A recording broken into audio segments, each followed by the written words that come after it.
जय हिंद दोस्तों। मेरा नाम अंकित सिन्हा है। तो जैसे हमने हिस्ट्री को टॉपिक वाइज तरीके से प्रीवियस ईयर क्वेश्चन के साथ कवर किया है, वैसे ही हम आर्ट एंड कल्चर के साथ भी कवर करने वाले हैं।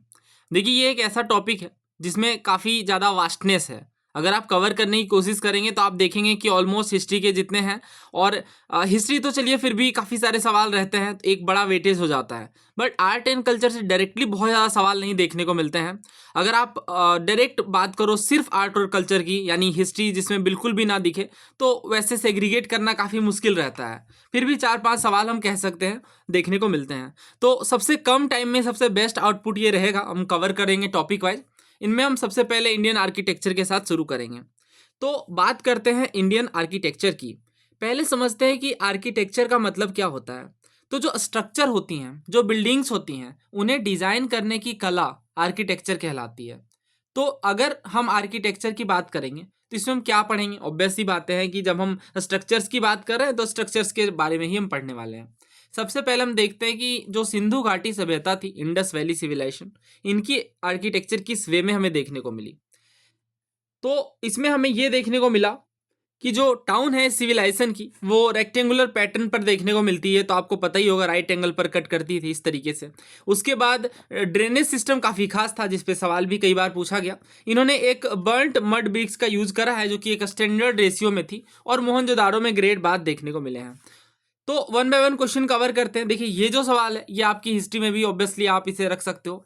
इसमें काफ़ी बार ये क्वेश्चन पूछा गया, जैसे सीडीएस में ही 2 बार पूछा गया, इसके बाद सिविल सर्विसेज में पूछा गया, और स्टेट पीएससी में, बहुत सारे स्टेट पीएससी में पूछा गया।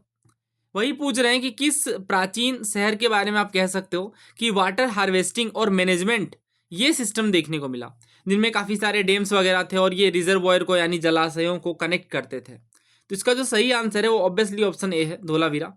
और कई बार हमने ये कवर किया है। अब देखिए, है तो काफ़ी सारी चीज़ें इंडस वैली के आर्किटेक्चर में, बट वो हमने ऑलरेडी कवर किया है। जब आप इंडस वैली सिविलाइजेशन के बारे में हमारा प्रीवियस ईयर क्वेश्चन वाला मॉड्यूल देखेंगे, जिसमें हमने कई सारी चीज़ें कवर करी हैं, तो उसमें हमने सारे ऑलमोस्ट फीचर्स कवर करे हैं, जिसमें हमने देखा कि किस तरीके से उनका जो शहरीकरण था वो किस तरीके से रोल निभा रहा था, उनके घर किस वे में रहते थे, ईंटों का साइज कैसा रहता था, और भी कई सारी चीज़ें, जैसे ड्रेनेज सिस्टम कैसा था। ठीक है, इसके अलावा जो वो एक बेसिक फीचर देखने को मिला कि रोड्स एक दूसरे को 90 डिग्री पे कट कर रहे हैं, ऐसे कई सारे फीचर्स थे। अब बात करेंगे मौर्यन आर्किटेक्चर की। तो इसे हम 2 वे में क्लासीफाई करते हैं, बट पहले हम समझते हैं कि कोर्ट आर्ट क्या होता है। तो कोर्ट आर्ट क्या होता है? जो राजाओं ने कमीशन करवाया, यानी वैसे आर्किटेक्चर्स जो राजाओं के द्वारा कमीशन करवाए गए, स्टार्ट करवाए गए, उन्हें हम कोर्ट आर्ट कहते हैं। और नाम से स्पष्ट है कि जिस तरीके से महाराज का दरबार होता है, तो ये दरबार वाली कला है। इसी तरीके से पैलेसेस के बारे जब हम बात करेंगे, तो अशोका का जो पैलेस है कुम्भलहार में, इनमें 3 स्टोरे यानी 3 मंजिला एक वुडन स्ट्रक्चर देखने को मिलता है। इसी तरीके से जो चंद्रगुप्त मौर्य का पैलेस है, ये एकेमेनिड पैलेसेस से इंस्पायर्ड है। अभी हम बहुत डिटेल में इनकी चर्चा करने वाले हैं, पहले समझते हैं। हाँ, तो ये सवाल आपका पूछा गया यूपीएससी सीएपीएफ में कि जो पाटलिपुत्रा है, जो कि मॉडर्न कैपिटल थी, ये किनके आर्कियोलॉजिकल रिमेन से संबंधित है? बूंदीबाग राजगृह, कुम्भलहार और मोचारिम, कुम्भलहार और बुलंदी बाग, और कुम्भलहार और जलगिरी। ये यूपीएससी सीएपीएफ का क्वेश्चन है। तो जो कुम्भलहार है, ये एक आर्कियोलॉजिकल साइट है पटना के पास, और इनमें हमें पाटलिपुत्रा के रिमेन्स देखने को मिलते हैं। इसके अलावा बुलंदी बाग है, और ये भी पटना के पास ही देखने को मिलेगा, और ये भी मॉडर्न कैपिटल से संबंधित है।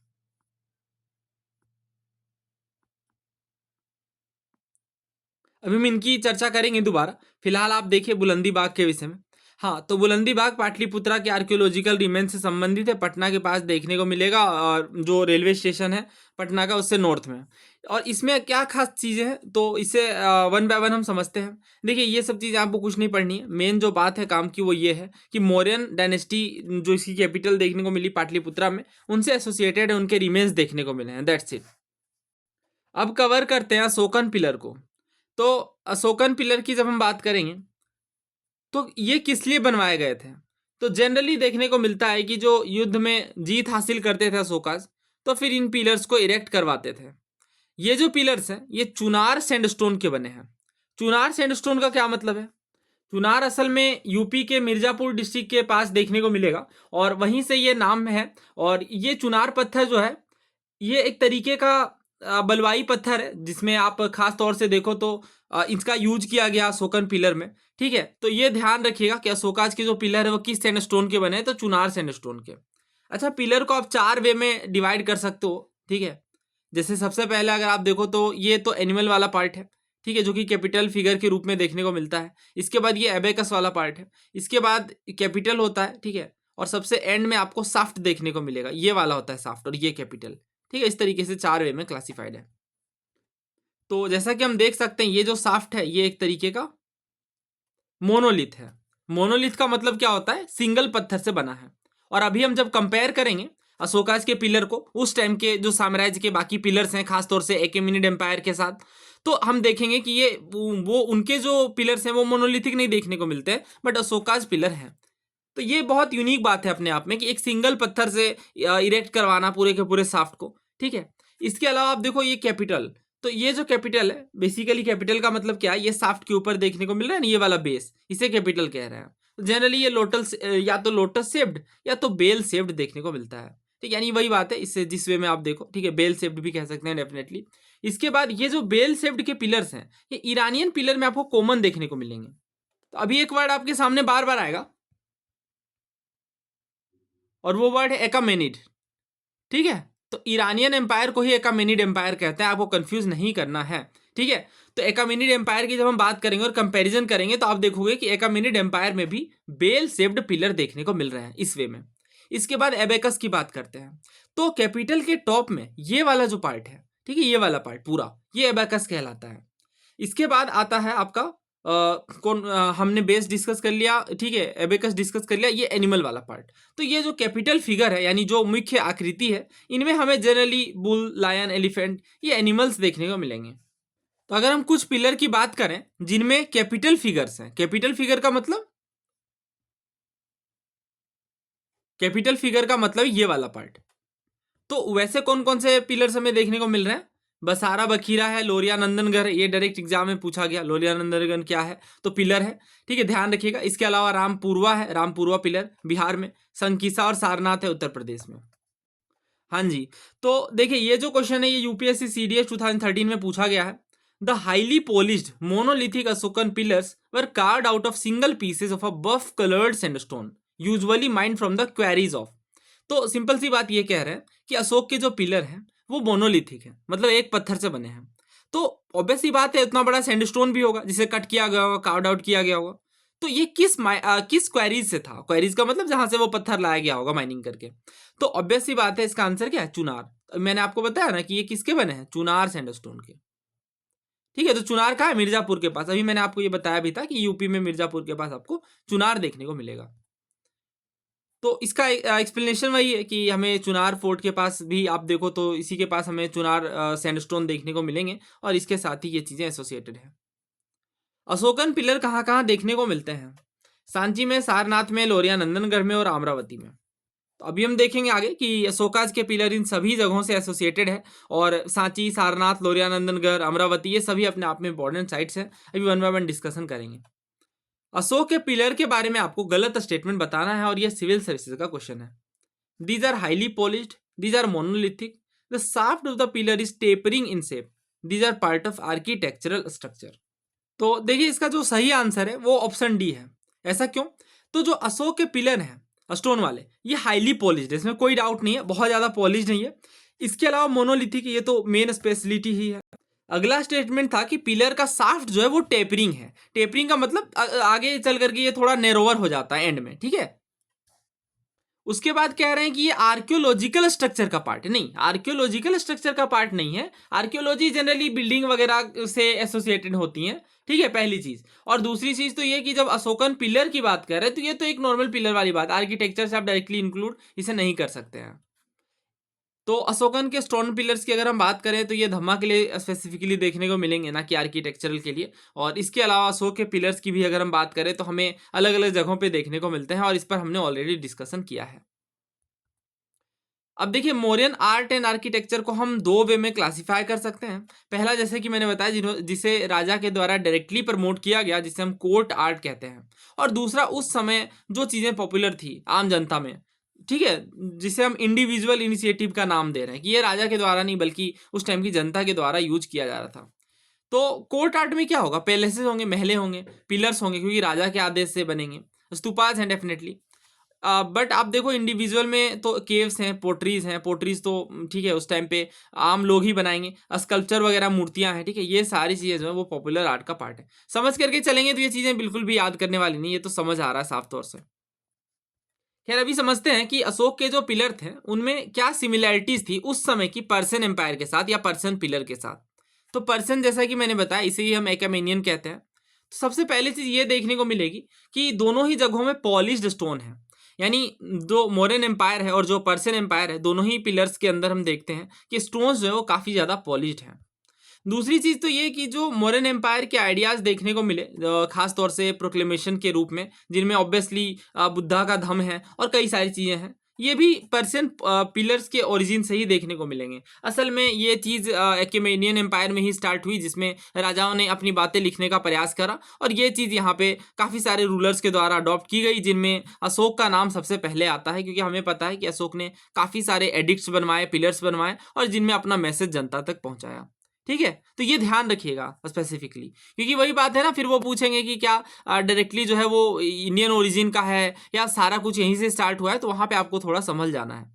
कुछ डिफरेंसेस भी हैं, जैसे मेजर डिफरेंस अगर आप देखो जो हमारे मोरन पिलर हैं और जो पर्शियन पिलर हैं उनके बीच, सबसे पहली चीज है कि इनका जो शेप है वो काफी अलग है। शेप आप देखोगे तो एक्मेनियन का वो काफी डिफरेंट है, बट जो मेजर चीज आपसे पूछी जाएगी वो इनका साफ्ट है। तो जो मोरन साफ्ट है वो आपको देखने को मिल रहा है मोनोलिथिक।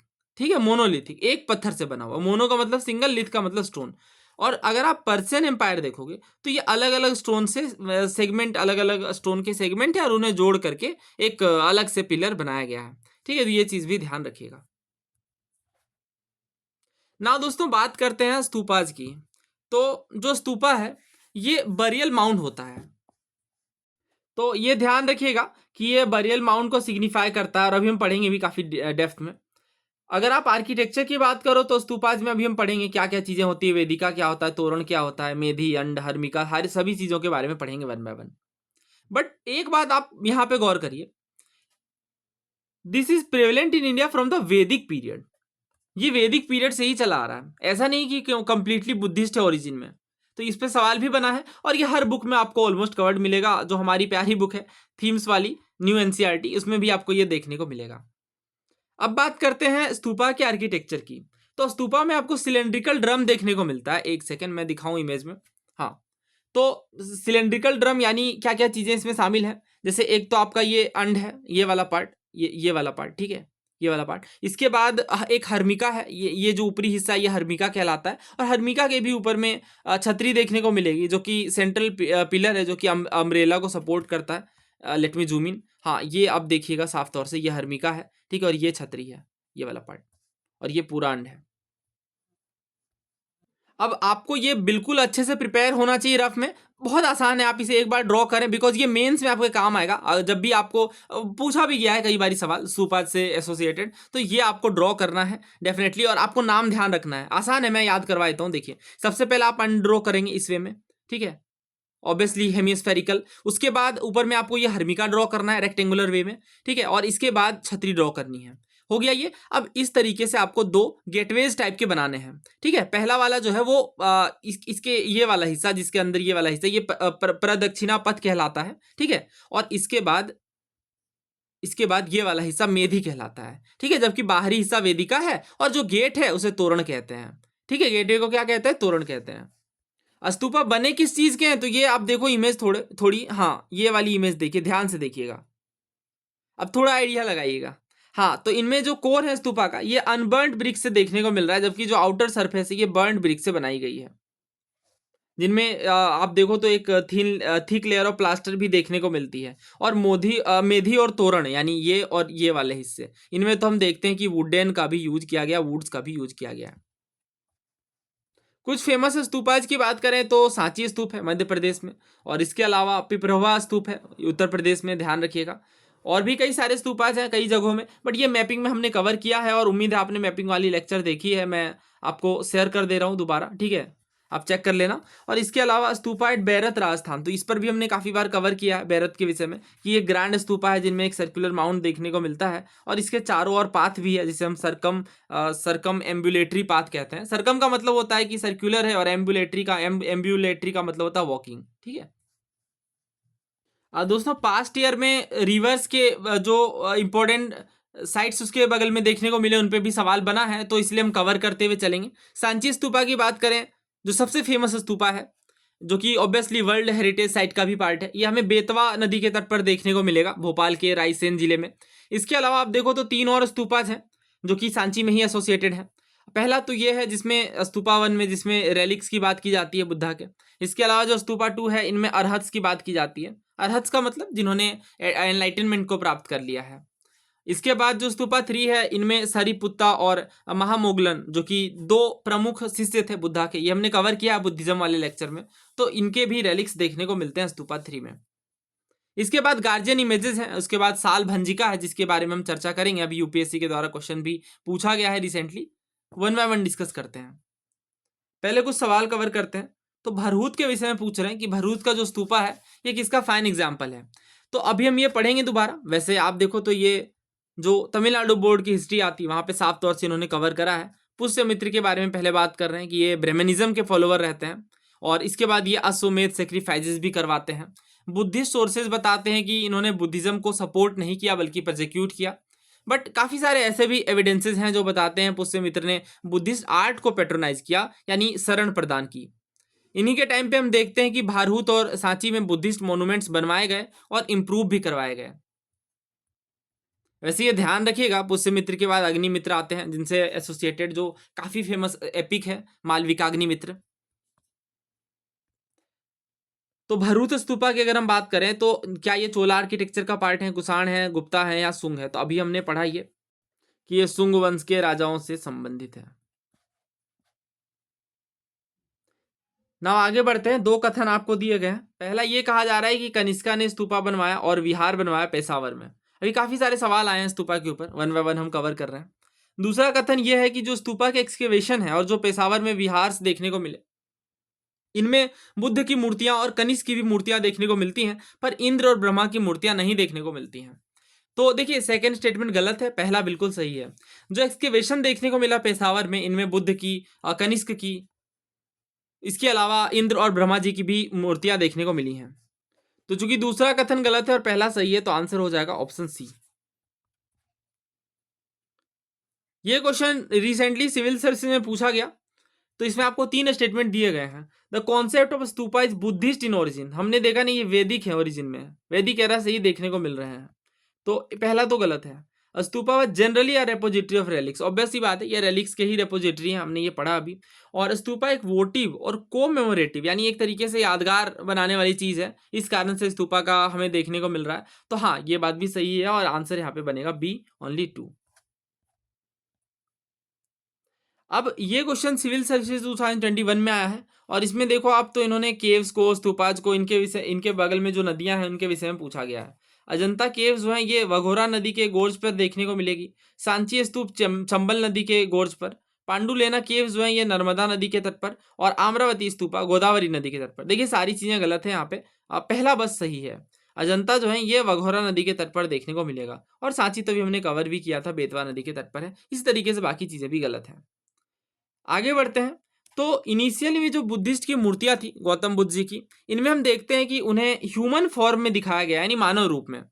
तो सॉरी, मानव रूप में नहीं दिखाया गया और ये हमने काफ़ी डिटेल में डिस्कस भी किया है। मैं दोबारा रिकॉल करवा दूं। अगर हम देखें बुद्धिज्म के तहत तो 2 फैक्शंस देखने को मिलते हैं, पहला है हीनयान और दूसरा है महायान। हीनयान जो है इसे हम ओल्डर स्कूल कहते हैं और ये जो इनिशियल फेज है यानी बुद्धिज्म के डायरेक्टली ज़्यादा क्लोज देखने को मिलता है।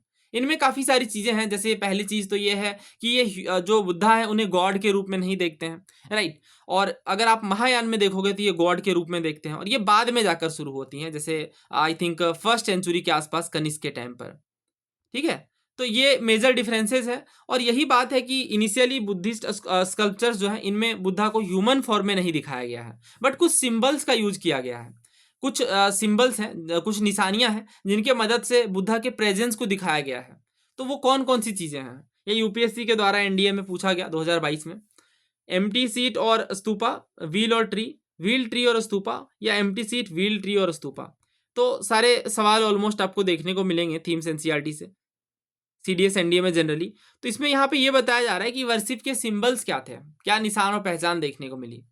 तो हेजियोग्राफीज, हेजियोग्राफीज का मतलब रिलीजियस बायोग्राफीज, मैंने आपको बताया है ये थीम्स मैंने कंप्लीट पढ़ा दिए, अभी 1-2 चैप्टर बस रह गए, वो मैं कंप्लीट करूंगा। तो जो रिलीजियस बायोग्राफीज हैं उनमें हम देखते हैं कि बुद्धा को एनलाइटनमेंट प्राप्त हुआ ट्री के नीचे मेडिटेट करते हुए। तो काफ़ी सारे जो स्कल्पचर्स हैं इन्होंने बुद्धा को ह्यूमन फॉर्म में नहीं दिखाया इनिशियली, बल्कि इन्होंने सिंबल्स का यूज किया। जैसे खाली सीट का यूज किया, इसका मतलब कि बुद्धा मेडिटेट कर रहे हैं उस सीट में।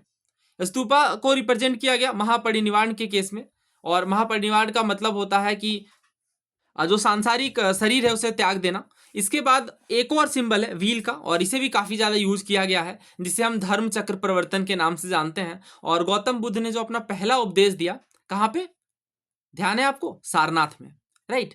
तो सारनाथ में जो पहला उपदेश दिया गया, इनमें इसे रिप्रेजेंट किया जाता है व्हील से, कि अब तो टर्निंग हो गई है व्हील की, धर्म चक्र प्रवर्तन, ठीक है, चेंजिंग ऑफ द व्हील। तो इस तरीके से स्कल्पचर्स का यूज नहीं करके, बल्कि सिंबल्स का यूज, स्कल्पचर्स में ही सिंबल्स का यूज देखने को मिलता है।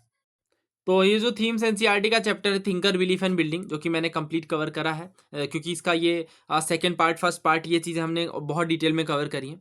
तो सिंबल ऑफ वर्शिप की जब हम बात करते हैं तो इनमें हम क्या देखते हैं, इनमें हम ये देखते हैं कि हाँ, ये सब चीज़ें तो हमने कवर करी, बट एक बात यहाँ पे और मुझे समझानी है कि ये जो स्कल्पचर है can not be understood literally. ये लिटरल मीनिंग नहीं है। For example, the tree does not stand simply for a tree, but symbolises an event in the life of the Buddha.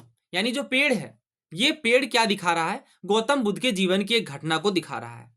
तो ऐसे जो सिंबल्स हैं, इन्हें समझने के लिए, क्योंकि इन्हें समझना एक आम आदमी के लिए डिफिकल्ट है, अब पता नहीं कि किस वे में उसे रिप्रेजेंट किया गया होगा, राइट। तो हिस्टोरियंस के सामने ये चैलेंज था। तो बेसिकली वो क्या करते हैं कि इन्हें इस वे में समझते हैं हिस्टोरियंस, पहले ये फेमिलराइज करते हैं खुद को ट्रेडिशंस के साथ, उस समय की ट्रेडिशन जो थी उनके साथ, और खास तौर से जो आर्ट का प्रोडक्शन हो रहा है, जो आर्ट की वर्किंग हो रही है, जिन्होंने इस आर्ट को बनाया है, उनके लाइफ स्टाइल को, उनके ट्रेडिशंस को समझने का प्रयास किया जाता था। तो यहाँ पे सारी ही चीज़ें हैं।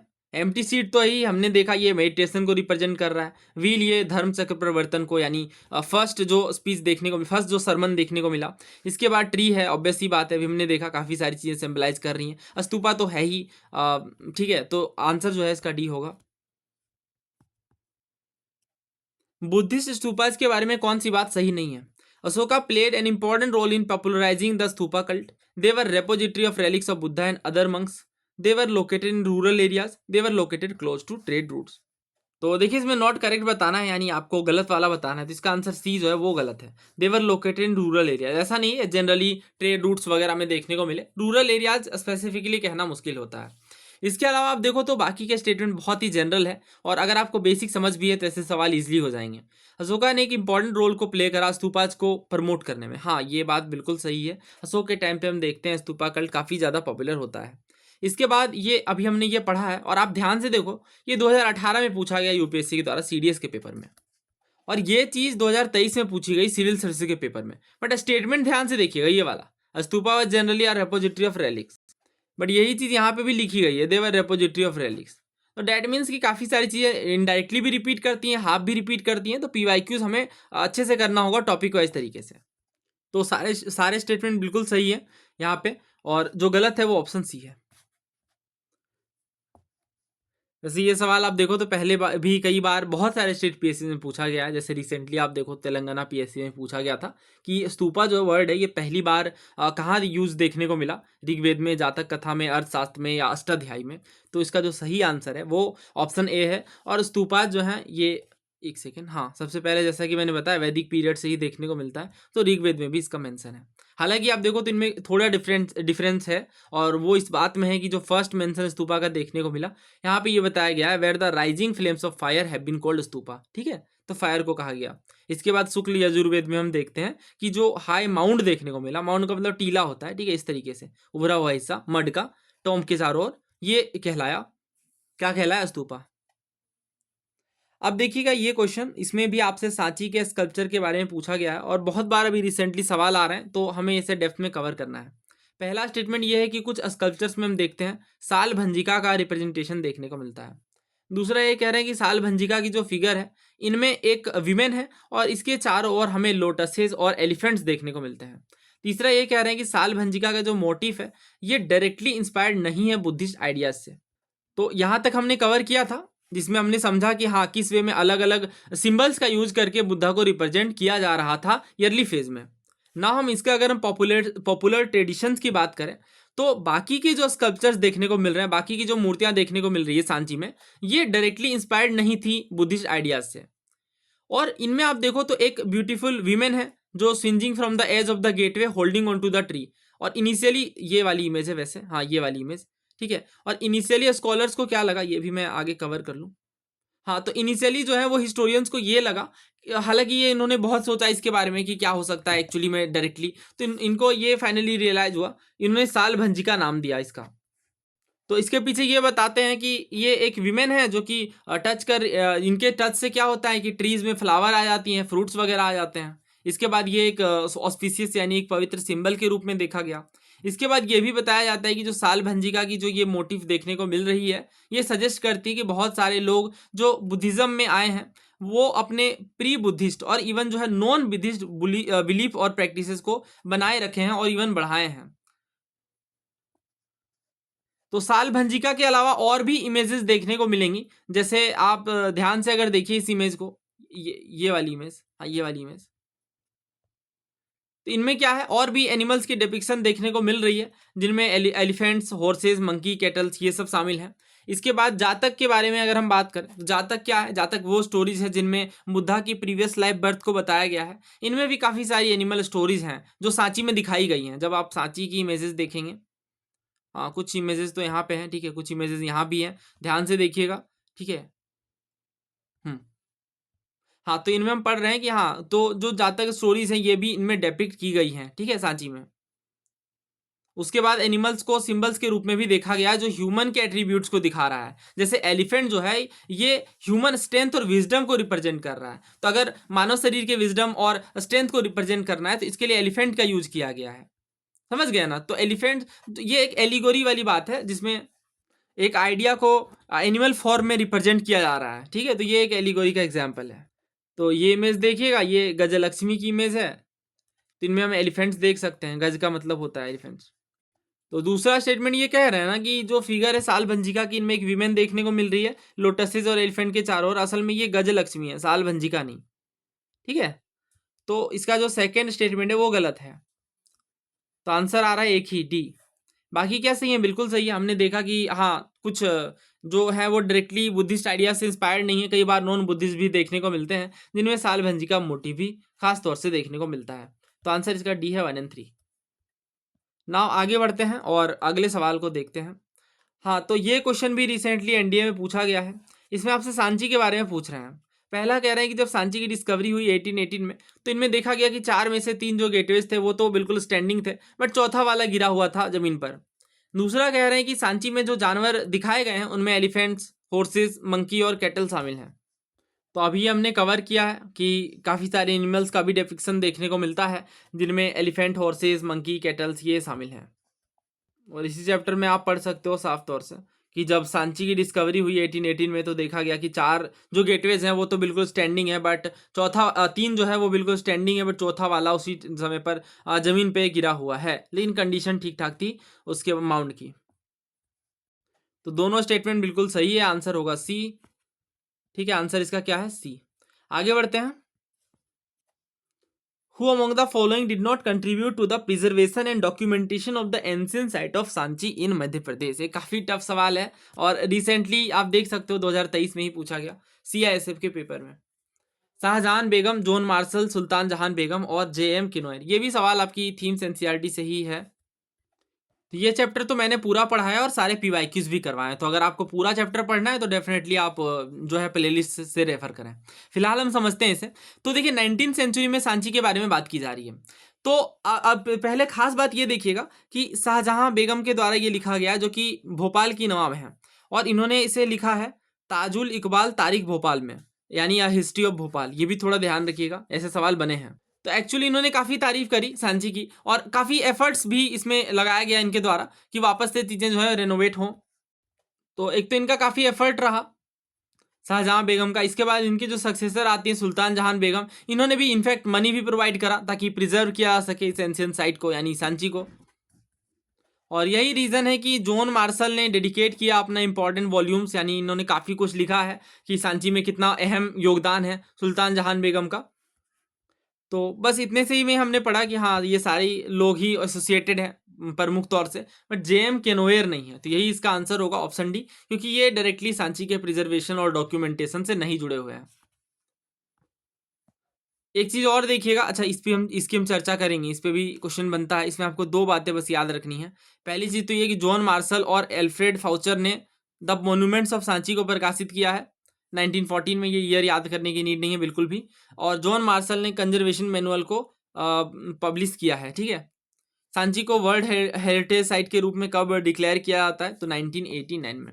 एक बुक है वो ध्यान रखिएगा, बुद्ध गया के बारे में, द हेरिटेज ऑफ साक्य मुनि, ये राजेंद्र लाल मित्रा जी के द्वारा लिखा गया है। नाउ हम जब मौर्यन पॉपुलर आर्ट की बात करेंगे तो देखिए, एक तो कोर्ट आर्ट था जिसे राजाओं ने डायरेक्टली सपोर्ट प्रदान किया और अपने इनिशिएटिव से चीज़ें बनवाई, फॉर्म करवाई। बट इसके अलावा एक पॉपुलर आर्ट भी था जो इंडिविजुअल एफर्ट से या आम जनता के द्वारा देखने को मिला, जिनमें केव आर्किटेक्चर या मूर्तियाँ वगैरह हैं। इसके अलावा पोट्रीज हैं, काफ़ी सारी चीज़ें हैं। अब केव आर्किटेक्चर की अगर हम बात करें तो केव्स का इस्तेमाल विहार के रूप में किया जाता था। विहार का मतलब क्या होता है? विहार का मतलब होता है ड्वेलिंग प्लेस। ड्वेलिंग प्लेस यानी आराम करने की जगह, रहने की जगह। और चैत्या का मतलब क्या होता है? Worshipping hall. अभी हम इनकी चर्चा करेंगे आगे। क्या क्या फीचर्स देखने को मिले? काफ़ी सारी चीज़ें हैं, जैसे ये जो केव्स थे यानी ये जो गुफाएं थी, ये हाईली पॉलिश्ड होती थी इनके इंटीरियर वॉल्स, और डेकोरेटिव गेटवेज भी देखने को मिलते थे। एग्जाम्पल काफ़ी सारे हैं, अभी हम इनकी बात करते हैं क्योंकि इस पे क्वेश्चन आया है। तो इसमें एक काफ़ी फेमस है 12 बार केव्स, जिसमें बेसिकली 4 केव्स हैं। करण चौपार केव्स हैं, सुदामा केव्स हैं, लोमस ऋषि केव्स हैं और विश्वामित्र केव्स हैं। अगर हम नागा अर्जुन केव्स की बात करें तो बिहार में ये देखने को मिलते हैं दशरथ के टाइम पर। दशरथ कौन थे? अशोक के ग्रैंडसन थे। खैर ये सवाल देखिए, पहला स्टेटमेंट ये है कि लोमस ऋषि और सुदामा केव्स जो कि 12 बार हिल्स में है, ये वुडन आर्किटेक्चरल प्रोटोटाइप को दिखाते हैं और ये अर्लीस्ट एग्जाम्पल है केव आर्किटेक्चर का। दूसरा कथन ये है कि 12 बार हिल केव्स हैं, ये डेडिकेट किए गए थे चंद्रगुप्त मौर्य के द्वारा आजीविका मोंक्स को। यानी आजीविका मंक्स हैं, यानी वैसे ऋषि हैं जो आजीविका सेक्ट से अपना संबंध रखते हैं।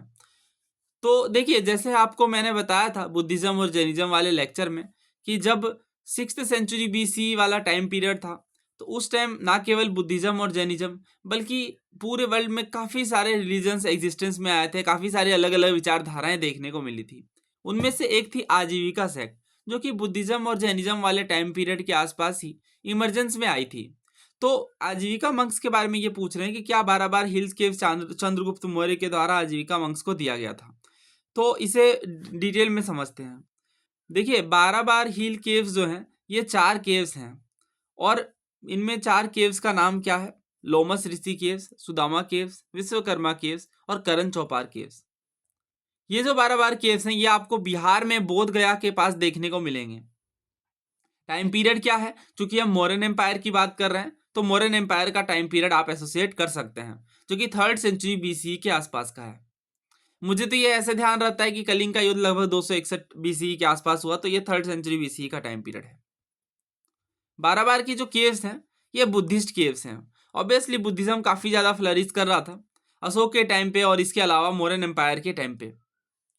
कुछ हिंदू और जैन कल्चर्स भी देखने को मिलते हैं। आजीविका के बाद आप देखो तो बुद्धिस्ट मंक्स ने लोमस ऋषि केव्स का यूज करा। और ये जो 12 बार रॉक कट केव्स हैं ये हमारे भारत के oldest surviving rock cut caves हैं। ओल्डेस्ट का मतलब है कि समय में सबसे प्राचीन। इससे पहले आपको रॉक कट आर्किटेक्चर नहीं देखने को मिलेंगे इस वे में। तो ये ध्यान रखिएगा, oldest surviving rock cut caves कौन से हैं भारत में? तो 12 बार रॉक कट केव्स हैं, जो कि 3rd सेंचुरी BC के आसपास है, जो कि अपने आप में काफ़ी पुराना टाइम पीरियड है। तो आई थिंक हाँ, इस क्वेश्चन की अगर हम बात करें तो इसका आंसर क्या है? देखिए इसमें जो दूसरा कथन है ना, ये साफ तौर से गलत है, क्योंकि ये तो टाइम पीरियड बुद्धिज्म का था, मौर्यन एम्पायर का नहीं था। अभी हमने देखा कि 12 rock cut caves oldest surviving rock cut caves हैं, और ये बुद्धिज्म के टाइम से ये आपके ये मौर्यन एम्पायर के टाइम से संबंधित। चंद्रगुप्त मौर्य का नहीं बल्कि अशोक का नाम आता है। ठीक है, ये बात यहाँ पे गलत है। मौर्यन एम्पायर के अशोक रूलर का नाम है, इसके अलावा दशरथ का नाम है। जैसे अगर हम बात करें नागार्जुन केव्स की, जिनमें 3 केव्स हैं, तो ये दशरथ के द्वारा, जो कि अशोक के ग्रैंडसन है, इनके द्वारा बनवाए गए थे। जबकि कुछ जो केव्स हैं, जैसे अगर आप देखो इनमें जो सतगर्भ केव्स हैं, जो कि मखदमपुर में है, जहानाबाद में, ये अशोक के द्वारा बनवाए गए थे आजीविका सेक्ट के लिए। तो चूंकि 12 केव्स में काफी सारे केव्स हैं, ठीक है, इसके अंदर आप देखो इसके पार्ट में एक अलग अलग केव्स के रूप देखने को मिले, जिनमें 12 है, नागार्जुन है। तो इसके तहत हम देखते हैं कि अशोक, दशरथ, इनका रोल है, ना कि चंद्रगुप्त मौर्य का। और खास तौर से 12 हिल केव्स की स्पेसिफिकली हम बात करेंगे तो ये पढ़ सकते हैं हम कि ये अशोक के द्वारा पेट्रोनाइज करवाए गए थे। और ये भी ध्यान रखिएगा, ये भी डायरेक्ट पूछते हैं नागार्जुनी केव्स जो है ये किनके द्वारा फॉर्म करवाए गए थे, तो दशरथ मौर्य के द्वारा, जो कि अशोक के ग्रैंड सन थे। तो ये गलत है, और जो पहला स्टेटमेंट है वो सही है। That means answer is option C. अब आप देखो ये सवाल 2013 का है सीडीएस का, और उसी साल आप देखें तो सिविल सर्विसेज का भी पेपर हुआ। और जैसा कि हमें पता है सीडीएस के काफी सारे सवाल सिविल सर्विसेज में रिपीटेड देखने को मिलते हैं। तो ये स्टेटमेंट आप देखिए, the 12 rock cut caves were originally made for Ajivikas by emperor Chandragupta Maurya. तो ये बात तो साफ तौर से गलत है, अभी हमने कवर करा, ये सेम स्टेटमेंट है, तो सेकेंड तो एलिमिनेट हो गया। इसके बाद आप देखो तो इसमें पहला कहा गया है कि जो केव्स हैं बादामी के, ये oldest surviving rock cut caves हैं। बादामी नहीं, अभी हमने पढ़ा कि जो 12 के रॉक कट केव्स हैं ये ओल्डेस्ट सर्वाइविंग है, 3rd सेंचुरी बीसी के आसपास या 2nd सेंचुरी बीसी के आसपास। दैट मीन्स पहला स्टेटमेंट भी गलत है, तो आंसर क्या बचा? Option C, 3 only. तो एलोरा में हम देखते हैं कि अलग अलग फेथ्स के केव्स देखने को मिलते हैं, जिनकी चर्चा हम आगे करने वाले हैं। 12 हिल केव्स के बारे में और कुछ सवाल हैं, उसे कवर करते हैं। There are in all 4 caves on the 12 hill, यानी 12 पहाड़ी पर 4 केव्स देखने को मिलते हैं 12 हिल केव्स के अंदर। दूसरा कह रहा है कि अशोक के जो अभिलेख हैं, जो इंस्क्रिप्शन हैं, ये इन केव्स के दीवारों पर देखने को मिलते हैं। तीसरा कहा जा रहा है कि ये जो इंस्क्रिप्शन है ये हमें इन्फॉर्म करते हैं कि ये आजीविका को डेडिकेट किए गए थे। और चौथा ये कहा जा रहा है कि इंस्क्रिप्शन 6th सेंचुरी बीसी के आसपास हैं। नहीं, 6th सेंचुरी नहीं ना, अभी हमने पढ़ा कि 12 3rd सेंचुरी बीसी के आसपास हैं। तो चौथा ऑप्शन जो है वो डेफिनेटली गलत है। तो यही चीज़ें हैं, दोबारा मैंने लिख दी हैं कि आपको ये 4 केव्स देखने को मिलेंगे, और ये 12 केव्स कहलाते हैं, जिनमें करण चौपार, लोमस ऋषि, सुदामा और विश्वकर्मा केव्स हैं। दोस्तों ना बात करते हैं पोस्ट मॉडर्न आर्किटेक्चर की। तो पोस्ट मॉडर्न आर्किटेक्चर यानी अगर आपने हिस्ट्री कवर करी है टाइमलाइन के वे में, तो डेफिनेटली हमने भी कई बार पढ़ा है ये कि मॉडर्न पीरियड के बाद हमें post modern architecture, post modern period देखने को मिलता है, और उस टाइम के जो आर्किटेक्चर है वो पोस्ट मॉडर्न आर्किटेक्चर कहलाते हैं। तो मौर्य वंश के आखिरी राजा रहते हैं वृहद्रथ, और वृहद्रथ के बाद आते हैं शुंग वंश के राजा। और इस तरीके से शुंग, कर्ण, कुषाण, ये सारे टाइम पीरियड की हम जब बात करेंगे तो इनके टाइम पे जो आर्किटेक्चर है वो देखते हैं। तो इनके टाइम पे रॉक कट केव्स जो हैं ये इनके डेवलपमेंट देखने को मिल रहे थे, और 2 तरीके के केव्स थे इनमें, पहला चैत्या और दूसरा विहारा। तो ये जो केव्स हैं ये जनरली ह्यूमन और एनिमल फिगर से डेकोरेटेड होते थे, और जैसा कि हमें ऑलरेडी पता है ये सब चीज़ें, ये बहुत ही जेनरिक सी बातें हैं। कुछ जो बुद्धिस्ट रॉक कट केव्स हैं वो चैत्य कहलाते हैं, जबकि दूसरे जो हैं वो विहार कहलाते हैं। दोनों के बीच क्या फर्क है, ये सिविल सर्विसेज का क्वेश्चन है। तो देखिए चैत्य का मतलब होता है worshipping hall, place of worship, जबकि विहार का मतलब होता है ड्वेलिंग प्लेस। ठीक है, तो आंसर क्या होगा? Option B. तो मंक्स जहाँ रहते थे वो ड्वेलिंग प्लेस कहलाता था, वो आपका विहार जो है वो कहलाता था ड्वेलिंग प्लेस इनका, जबकि जो प्लेस ऑफ वर्शिप होती थी वो चैत्य कहलाती थी। दोनों ही चैत्य और विहार ये आपको वुड्स के देखने को मिलेंगे इनिशियली, और इसके बाद इसको स्टोन कट चैत्याज और विहाराज भी देखने को मिले। भारतीय कला और आर्कियोलॉजिकल हिस्ट्री के संदर्भ में सबसे पहले क्या देखने को मिला? भुवनेश्वर में लिंगराज टेम्पल, धौली का रॉक कट एलिफेंट, इसके बाद रॉक कट मॉन्यूमेंट्स देखने को मिले महाबलीपुरम में, और वराह इमेज देखने को मिली उदयगिरी में। दोस्तों ये है रॉक कट के धौली का, और माना जाता है कि उड़ीसा में जो धौली है यहाँ पे कलिंग की युद्ध देखने को मिला, कलिंग का। और ये ऑब्वियस ही बात है कि अशोक के टाइम पीरियड संबंधित है, जो कि अपने आप में काफ़ी पुराना टाइम पीरियड, 3rd सेंचुरी की BC के आसपास। तो ये थोड़ा ध्यान रखिएगा। इसके अलावा यहाँ इंस्क्रिप्शंस वगैरह भी देखने को मिले हैं, पिलर्स भी देखने को मिले हैं, जिनसे आइडेंटिफाई होता है क्लियरली कि अशोक के द्वारा ये फॉर्म किए गए थे। तो आंसर जो है इसका ऑप्शन बी है, rock cut elephants at Dhauli. अब वेस्टर्न इंडिया के केव ट्रेडिशंस को भी कवर करेंगे। तो देखिए, जो वेस्टर्न इंडिया की अगर हम बात करें, उसमें किस तरीके से हमें केव्स की इमर्जेंस देखने को मिली, और इन्हें समझते हैं वन बाय वन। हाँ, तो बुद्धिस्ट केव्स काफ़ी सारे देखने को मिलते हैं 2nd सेंचुरी BC के आसपास, जिनमें 3 टाइप्स इनकी देखने को मिलती हैं। पहला यह है कि वॉल ट्रूफ्ड चैत्या हॉल्स है। दूसरा है पिलरलेस हॉल, जिनमें पिलर जो है वो नहीं देखने को मिलते हैं। तीसरा जो है वो क्वाड्रेंगुलर हॉल, यानी 4 वे में फ्लैट रूफ्ड हैं, जिनमें सर्कुलर चैम्बर भी है। ये क्लासिफिकेशन इंपॉर्टेंट नहीं है, ये आपसे नहीं पूछे जाएंगे, बस आपसे केव के नाम और उनके फीचर पूछे जाएंगे, इंपॉर्टेंट वाले। ठीक है, तो इनमें कौन कौन से हैं? विहार केव्स है नासिक में, गणेश लेनी केव्स है जुन्नार में, और कन्हेरी केव्स है मुंबई में। कार्ला में biggest rock cut chaitya hall देखने को मिलेगा, और ये ह्यूमन और एनिमल फिगर से डेकोरेट किया गया है। कुछ विहार केव्स की अगर हम बात करें, तो अजंता है, बेडसा है, नासिक है। विहार केव्स जो नासिक के हैं, ये एक्सकेवेट किए गए हैं घाट बेस और घाट कैपिटल ह्यूमन फिगर्स के साथ। बाकी केव्स की बात करें तो इनमें भाज केव्स हैं, जो कि पुणे में देखने को मिलेंगे, जो ऑब्वियसली बुद्धिस्ट केव्स हैं। फिर कन्हेरी देखने को मिलेगा। जुन्नार में लार्जेस्ट केव एक्सकेवेशन भी देखने को मिली है।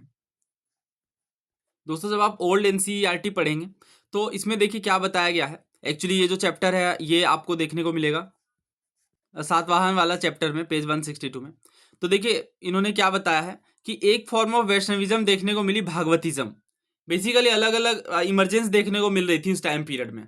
तो ये जो भागवतिज्म है, ये ऑब्वियस ही बात है, भगवान कृष्ण, वसुदेव कृष्ण जी को सुप्रीम डाइटी के रूप में देखने को मिलते हैं। और इसमें खास तौर से आप देखो तो जो बेस नगर है, बेस नगर यानी जो विदिशा जिले में है मध्य प्रदेश में, इनमें हेलियोडोरस का जिक्र मिलता है। हेलियोडोरस कौन है? किंग एंटियालसिडास के एम्बेसडर है, यानी राजदूत है। और ये खुद को भागवत बताते हैं, और इन्होंने गरुड़ ध्वज को इरेक्ट करवाया है, यानी गरुड़ ध्वज को बनवाया है भगवान वसुदेव जी के सम्मान में बेस नगर में। तो इससे ये साबित होता है कि फॉरेनर्स को ना केवल बुद्धिज्म, जैनिज्म अट्रैक्ट कर रहे थे, बल्कि और भी रिलीजन्स थे, और भी अलग अलग फॉर्म्स थे, जिनमें ये आप पढ़ सकते हैं, popular enough to attract the foreigners. और इस तरीके से ये भागवतिज्म की जो फिलोसॉफी है, ये भागवत गीता कहलाती है। तो जैसे ये सवाल था जिसमें आपको साइट्स दिए गए थे, और ये किस कारण से जाने जाते हैं, ये आपसे पूछा गया था। और ये रिसेंट का क्वेश्चन है, आप देख सकते हैं 2023 का क्वेश्चन है सिविल सर्विसेज का। तो पहला था इसमें बेस नगर। तो बेस नगर जो है, बेस नगर साइट, जो कि हमने देखा विदिशा MP में है, ये सेवाइट नहीं बल्कि वैष्णवाइट केव ट्रेडिशन का पार्ट है,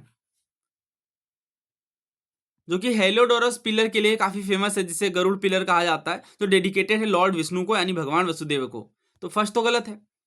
दूसरा कह रहा है भाज केव्स, तो ये अभी हमने पढ़ा, और ये आपको हर स्टैंडर्ड बुक में मिल जाएगा। देखिए ये फैक्ट्स हैं या नहीं, तो चीज़ें हैं, बट आप इतना पढ़ करके जा पाएंगे और फिर इसे याद रख पाना हमारे लिए मुश्किल होता है काफ़ी। तो इनमें हमने वही एक प्रयास किया है कि हम एटलीस्ट इनमें इंपॉर्टेंट वाली चीज़ें कवर कर लें, बिकॉज पढ़ने को इतना ज़्यादा है आर्ट एंड कल्चर में कि कवर करना लिटरली इम्पॉसिबल सा है। तो इसलिए खास वाले हम पढ़ेंगे। हाँ, तो सेवाइट नहीं, यहाँ पे हमने अभी देखा ये वैष्णवाइट है। इसके बाद भाज केव्स के बारे में पहले भी पूछा गया है, ऑब्वियसली बुद्धिस्ट केव श्राइन का पार्ट है। सीता नवसाल केव के बारे में मैं आपको कवर करवाऊंगा, ये जैन केव श्राइन का पार्ट है। तो आंसर इसका बी होगा, यानी 2 सही हैं और पहला वाला गलत है। ये सवाल बहुत बार स्टेट PSC में पहले पूछा गया है। अर्लीस्ट नॉन एपिग्राफिक एविडेंस भगवतिज्म का, तो ये अभी हमने पढ़ा कि भगवतिज्म का जो अर्लीस्ट नॉन एपिग्राफिक एविडेंस है, यानी एक ऐसा प्रारूप है जो एपिग्राफिक है। तो आंसर इसका क्या होगा? Option C, Garuda column at Besnagar, Vidisha. क्योंकि ये 110 BC के आसपास देखने को मिलता है विदिशा में, जो बेस नगर है, हेलियोडोरस के द्वारा ये इरेक्ट करवाया गया, जो कि एक ग्रीक अम्बेसडर थे, किंग एंटियालसिडास के। ये नाम पूछा गया है, ठीक है, कि हेलियोडोरस किसके एम्बेसडर थे, तो एंटियालसिडास के, ये ध्यान रखिएगा। और ये सुंग राजा के दरबार में आते हैं, तो ये भी आपको ध्यान रखना है कि ये जो गरुड़ा कॉलम है, ये हमें सुंग रूलर के टाइम पर भी देखने को मिलता है। दोस्तों सितान वसाल केव टेम्पल्स अभी चर्चा में आया था हाल ही में, क्योंकि कंजर्वेशन की काफ़ी ज़्यादा नीड है, अभी संरक्षण प्रदान करने की नीड है। और ये अगर हम देखें कि इनके केव टेम्पल्स जो है वो किनके द्वारा बनवाए गए थे, तो पल्लव राजा महेंद्र वर्मन के द्वारा। और इसके बाद आप देखो खास तौर से तो इनमें जो पेंटिंग्स हैं ये पोस्ट अजंता पीरियड के टाइम की देखने को मिलेगी। और फ्रेस्को पेंटिंग का यूज किया गया है। फ्रेस्को पेंटिंग कैसे वर्क करती है इसकी भी हम चर्चा करेंगे। नाउ हम देखते हैं कि ईस्टर्न इंडिया में केव ट्रेडिशन किस रूप में देखने को मिला। तो काफी सारे बुद्धिस्ट केव देखने को मिले आंध्रा और उड़ीसा वाले कोस्ट में। इनमें गुंटापल्ले केव्स का नाम सबसे पहले हम पढ़ेंगे, जो कि आंध्र प्रदेश में है। ये जो केव्स हैं ये 2nd सेंचुरी बीसी के देखने को मिले, यानी जितना पुराना केव्स होगा उतना इंपॉर्टेंट ये हो जाता है आर्ट एंड कल्चर के परस्पेक्टिव से। इसके बाद अदर केव्स देखें आंध्र रीजन में, तो इनमें रमई परलम देखने को मिलेंगे। उसके बाद अनाकापल्ली है और धन्य कटका है। तो अनाकापल्ली जो है विशाखापट्टनम में, ये एक ह्यूज रॉक कट स्तूपा है। इसके अलावा आप देखें तो ये एक यूनिक साइट है, बिकॉज ये बिगेस्ट रॉक कट स्तूपा देखने को मिलते हैं यहाँ। धन्य कटक की बात करें तो ये भी एक प्रोमिनेंट बुद्धिस्ट सेंटर था महासंघिकाज के अंदर। महासंघिका क्या है ये हमने कवर किया है बुद्धिज्म और जैनिज्म वाले लेक्चर में। तो ये वाला जो रीजन है ये धन्य कटका है, जो कि महासंघिकाज की फ्लरिशमेंट यहीं देखने को मिली। आई नो आपको ये ध्यान है धन्य कटका के बारे में सिविल सर्विस में सवाल पूछा गया। ठीक है, तो ये कवर्ड है हमारी एनसीईआरटी में है, ठीक है, मैपिंग वगैरह में। तो इस कारण से मैपिंग से भी ये क्वेश्चन हो रहा था, बट काफ़ी डिफिकल्ट है मैपिंग भी, जब आप बार बार रिवाइज करेंगे तब पॉसिबल है ना। हम गुप्त वंश के समय में पहुंच चुके हैं, और गुप्त वंश का समय जो है ये अप्रोक्स आपको 5 सेंचुरी के आसपास देखने को मिलेगा। तो इस टाइम पे मुराल पेंटिंग्स की स्टार्टिंग हो गई थी, वो भी हम समझेंगे। मुराल पेंटिंग्स क्या होते हैं? जो दीवारों पर पेंटिंग की जाती थी उन्हें हम मुराल पेंटिंग कहते हैं। अभी भी ये मुराल पेंटिंग्स देखने को मिलते हैं। सबसे पहले अजंता केव्स की बात करते हैं। तो अजंता केव्स क्या है? तो ये रॉक कट केव्स की सीरीज देखने को मिलेगी। रॉक कट केव्स यानी रॉक को जो काट करके बनाए गए हैं वैसी गुफाओं की हम बात कर रहे हैं। और ये ऑब्वियस ही बात है कि महाराष्ट्र में देखने को मिलते हैं। महाराष्ट्र में भी अगर हम स्पेसिफिकली देखें तो औरंगाबाद के वघोरा नदी के तट पर अजंता केव्स देखने को मिलेंगे। इसमें 29 केव्स है, यानी 29 गुफाएं हैं, जिनमें से 25 जो है ये विहार हैं। विहार का मतलब हम बखूबी समझते हैं जहाँ पे मंक्स रहते होंगे, जो उनका ड्वेलिंग प्लेस होगा। जबकि 4 जो है ये चैत्यास है, यानी प्रेयर के लिए बनाए गए हैं। ये जो अजंता की गुफाएं हैं ये बुद्धिस्ट मंक्स के लिए देखने को मिलते हैं, और ये इन्हें वाकटा किंग का भी पेट्रोनेज मिला, यानी वाकटक राजाओं ने भी सपोर्ट प्रदान किया, जिसमें हरीर सेन प्रमुख थे। सबसे पॉपुलर यहाँ पे बोधिसत्व अवलोकतेश्वर की डिपिक्शन देखने को मिलेगी पेंटिंग्स और स्कल्पचर्स में, जो इमेज आपने जरूर देखी होगी। अभी हम आगे इनकी चर्चा करेंगे जब हम बात करेंगे अजंता पेंटिंग्स की। अजंता से ही 100 किलोमीटर दूर औरंगाबाद में ही एलोरा केव्स देखने को मिलते हैं। और एलोरा केव्स में 34 केव्स हैं, 34 केव्स हैं, जिसमें 17 जो है वो हिंदुइज्म यानी ब्राह्मणिकल हैं, 12 बुद्धिस्ट हैं, और 5 जो है वो जैन हैं। यानी यहाँ पे डिफरेंट फेथ्स के भी केव्स हमें देखने को मिल रहे हैं, ध्यान रखिएगा, इंपॉर्टेंट है, क्वेश्चन पूछा गया है। ये जो केव्स है इनका टाइम पीरियड है 5th से लेकर 11th सेंचुरी के आसपास का। एलिफेंटा केव्स की बात करते हैं। देखिए टाइम पीरियड आपको इंपॉर्टेंट वाले केव्स का पता होना चाहिए, एटलीस्ट थोड़ा आइडिया होना चाहिए कि हम किस सेंचुरी की बात कर रहे हैं। एलिफेंटा केव्स मुंबई के पास एलिफेंटा आइलैंड में देखने को मिलेंगे, और ये एलोरा के ही समकालीन है, यानी अजंता एलोरा केव्स के आसपास ही इनका फॉर्मेशन हुआ है, और ये भी यूनेस्को वर्ल्ड हेरिटेज साइट का पार्ट है। इनमें बुद्धिस्ट केव्स और हिंदू केव्स देखने को मिलेंगे। तो डायरेक्ट क्वेश्चन पूछते हैं एलिफेंटा केव्स कहाँ है, तो वो आपको ध्यान रखना है। बाघ केव्स की बात करते हैं। तो बाघ केव्स जो हैं ये मध्य प्रदेश के धार जिले में देखने को मिलेगा, और इनमें भी 9 बुद्धिस्ट केव्स देखने को मिलते हैं। ये भी टाइम पीरियड वही है 5th-6th सेंचुरी के आसपास का। ये मोस्टली सातवाहन पीरियड का टाइम पीरियड था। उदयगिरी केव्स की बात करते हैं। देखिए उदयगिरी खंडगिरी एक अलग केव्स हैं उड़ीसा में। अभी फिलहाल हम उदयगिरी केव्स की बात कर रहे हैं, जो कि एमपी में है, एमपी के विदिशा में, जो कि 5th सेंचुरी में बनवाए गए थे under the patronage of Chandragupta second. इनमें वराह स्कल्पचर देखने को मिलता है, वराह इंस्कारेशन देखने को मिलता है भगवान विष्णु का। कुछ क्वेश्चन है जो मुझे लगता है इंपॉर्टेंट है यहाँ से। 11 हेडेड बोधिसत्वा की इमेज कहाँ से देखने को मिली? तो बोधिसत्वा के विषय में हमने बहुत डेप्थ में पढ़ा है, उम्मीद है आपको चीजें क्लियर है। अजंता, एलोरा, कन्हेरी या कार्ले, ये एक अच्छा सवाल है, डिफिकल्ट है। ये देखिए 11 हेडेड बोधिसत्वा की इमेज, ये वाला पार्ट। तो 11 हेडेड बोधिसत्वा के बारे में पढ़ते हैं कि कन्हेरी केव्स में ये देखने को मिलते हैं। इनिशियली इनमें मंक्स रहते थे बट काफ़ी ज़्यादा हार्श कंडीशन देखने को मिली। हाँ, एक्चुअली हार्श कंडीशन रहती थी, इस कारण से मंक्स जो है ये रिफ्यूज लेते थे कन्हेरी केव्स में। कन्हेरी नाम कैसे पड़ा, तो कृष्णगिरी जो वर्ड है यहीं से ये निकल करके आया है। कृष्णगिरी यानी कान्हागिरी, यानी भगवान कृष्ण का घर। इसके बाद ये जो केव्स है इनका नाम इस तरीके से रखा गया और इनमें ब्लैक बेसाल्ट रॉक की फॉर्मेशन देखने को मिलती है, यानी ब्लैक जो बेसाल्टिक रॉक है उनके द्वारा ये केव्स फॉर्म किए गए हैं। कन्हेरी केव्स के अंदर ही हम देखें तो एक लार्ज विहार देखने को मिलता है, जो कि ऑब्वियसली बात है कि अच्छा, ये विहार के बारे में कह रहे हैं ना, तो विहार तो डेलिंग प्लेस है, ठीक है। इसके अलावा चैत्यास वगैरह भी देखने को मिलता है, स्तूपास भी हैं और 30 से ज़्यादा अनफिनिश्ड पेंटिंग देखने को मिली बुद्धा की। कन्हेरी केव्स जो है ये एक वाटर हार्वेस्टिंग का भी एक कम्प्लेक्स सिस्टम कन्हेरी केव्स के अंदर देखने को मिलता है। तो इसका जो सही आंसर है वो ऑप्शन सी कन्हेरी है। तो ये जो क्वेश्चन है ये CAPF 2010 का है। 3 स्टेटमेंट दिए गए हैं। Ajanta caves have been painted with scenes from Jainism.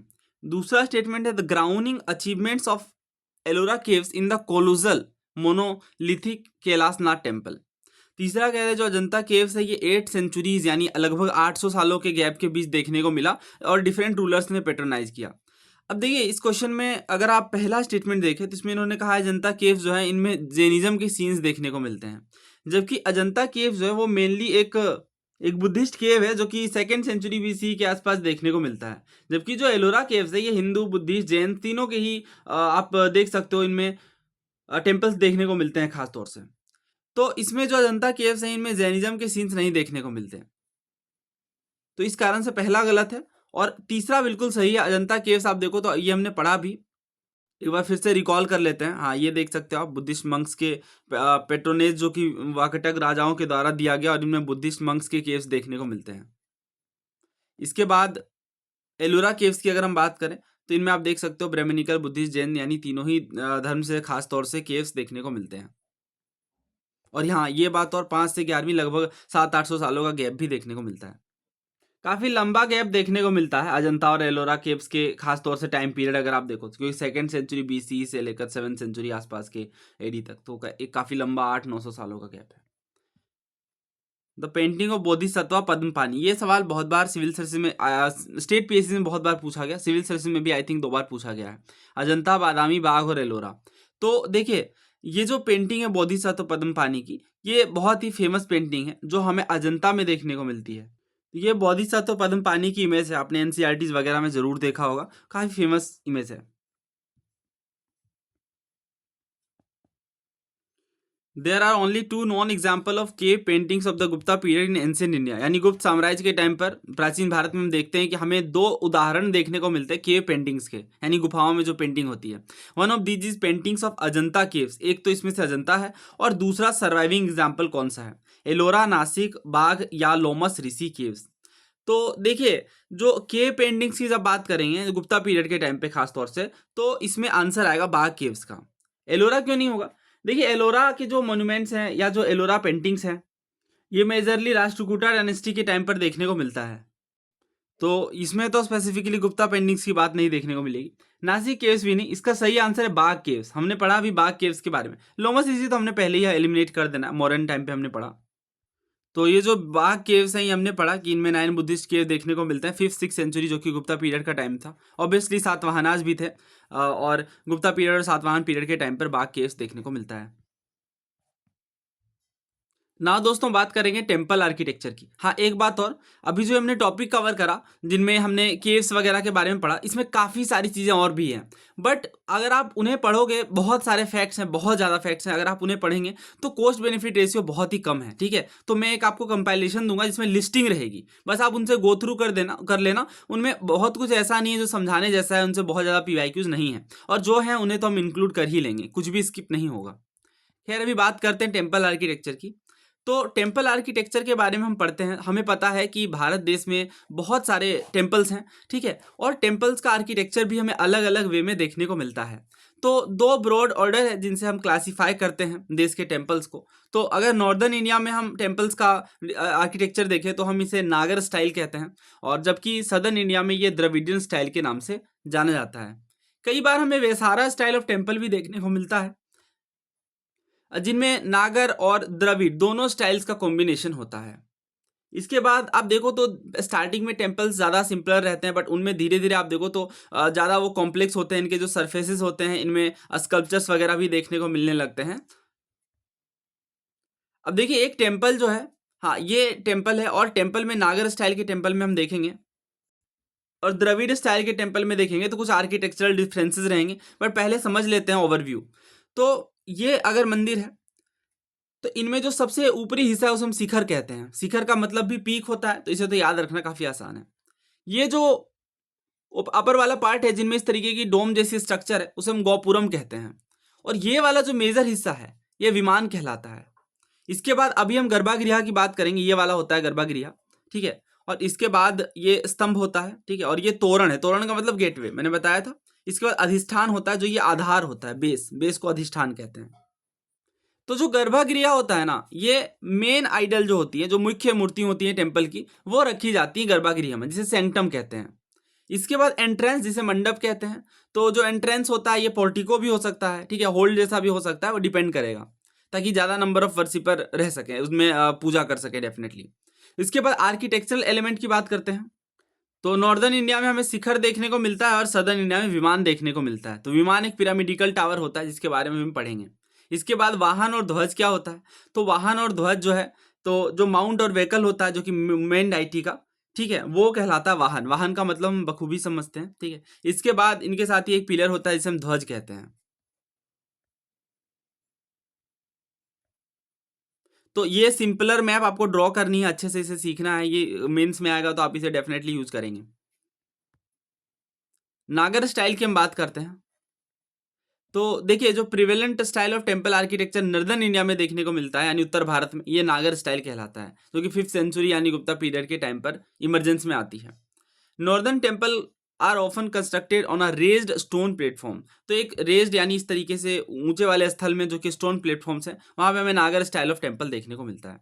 Southern India के विपरीत अगर हम देखें तो इनमें कोई इलाबोरेट बाउंड्री और गेटवे का एब्सेंस देखने को मिलता है। ये जो टेम्पल है ये जनरली पंचायतन स्टाइल को फॉलो करती है। पंचायतन स्टाइल क्या होता है, नाम से स्पष्ट हो रहा है, कुछ 5 चीजों की बात की जा रही है। तो इनमें 4 तो सब्सिडरी श्राइन होते हैं, और उसके बाद एक प्रिंसिपल डाइटी यानी जो मुख्य देवता हैं उनके साथ ही एसोसिएटेड रहते हैं। तो मतलब टोटल 5 हो गए, ठीक है। जो मेन टेम्पल है वो स्क्वायर होता है शेप में, और इनमें एक एलोंगेटेड मंडप भी देखने को मिलता है। इस तरीके से ये एक एलोंगेटेड मंडप भी देखने को मिलता है। ये है पंचायतन स्टाइल। उसके बाद और भी चीजें अभी हम देख लेते हैं, क्योंकि अभी हमें वन बाय वन पढ़ना है।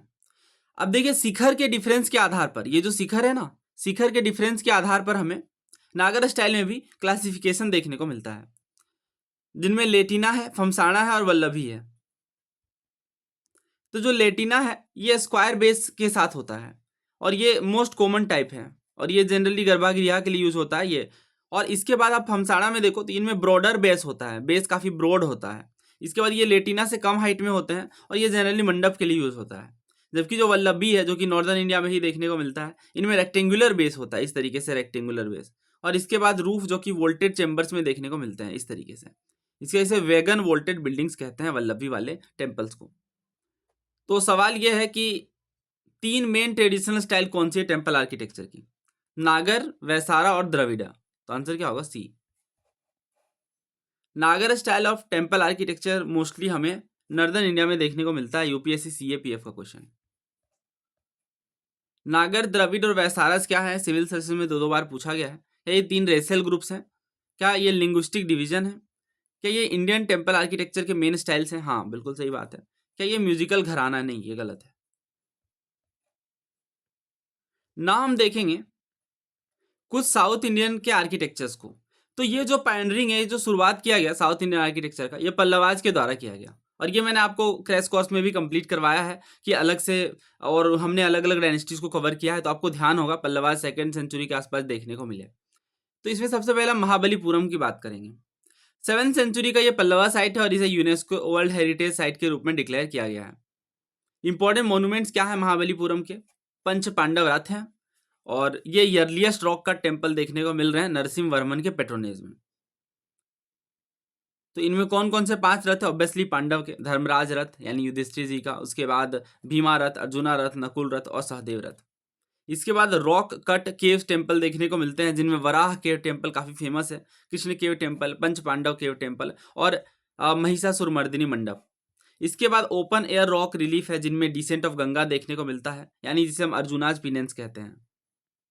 तो ये बहुत इंपॉर्टेंट है, ध्यान रखिएगा। क्वेश्चन भी बहुत बार पूछे गए हैं कि महाबलीपुरम में जो है, जो कि एक यूनेस्को वर्ल्ड हेरिटेज साइट है, इनमें कौन कौन से मॉन्यूमेंट्स देखने को मिलते हैं। तो पंच पांडव रथ हैं, रॉक कट केव टेम्पल हैं, जिनमें सबसे फेमस है यहाँ पे वराह केव टेम्पल। इसके बाद अर्जुना का पिनेंस है, यानी तपस्या, ठीक है। और इसके बाद डिसेंट ऑफ गंगा भी है। डिसेंट ऑफ गंगा और अर्जुना पिनेंस एक ही चीज़ है, अभी समझेंगे इसे। तो ये सवाल सिविल सर्विसेज 2014 का है और ये आपके सामने प्रस्तुत है, इसे पहले सॉल्व करिए आप। तो इसमें स्कल्पचर दिए गए और आपको स्थल बताना है। पहला कहा जा रहा है, ग्रैंड इमेज देखने को मिलती है बुद्धा के महापरिनिर्वाण की, जिसमें काफ़ी सारे सेलेस्टियल यानी देवीय कह सकते हो म्यूजिशियन हैं, और इनमें सौरफुल फिगर्स भी हैं। तो ये अजंता में देखने को मिलती है। दूसरा कहा जा रहा है, एक ह्यूज इमेज है वराह अवतार का, भगवान विष्णु का, और इनमें ये रेस्क्यू करते हैं गॉडेस अर्थ को, और डीप और केओटिक वाटर से, और ये रॉक में स्कल्प्ट किया गया है, ये माउंट आबू में देखने को मिलता है। तीसरा कहा जा रहा है कि अर्जुना का पीनेंस यानी डिसेंट ऑफ गंगा, ये देखने को मिला ह्यूज बोल्डर्स में, ममल्लपुरम में। तो अभी हमने देखा महाबलीपुरम या ममल्लपुरम में वराह अवतार और अर्जुना पीनेंस ये दोनों देखने को मिल रहे हैं। तो दैट मीन्स ये माउंट आबू तो होगा नहीं, ममल्लपुरम होगा। तो सेकंड जो है वो गलत है, सेकंड को एलिमिनेट करते हैं।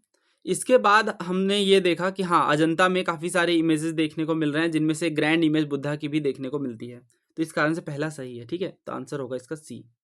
तो इसमें आपको कंफ्यूज नहीं करना है। देखिए, वराह केव टेम्पल की बात करेंगे तो ममल्लपुरम में देखने को मिलेगा, बट अगर आपसे केवल पूछेंगे कि भगवान जो है वो भगवान विष्णु के वराह जो अवतार हैं उनका स्कल्पचर कहाँ देखने को मिलता है, तो ये उदयगिरी एमपी में, ठीक है। दोनों में फ़र्क है, ठीक है। ये स्कल्पचर हैं ये, उसके बाद आपका रॉक कट है, तो दोनों में काफ़ी डिफरेंस है, ध्यान रखिएगा।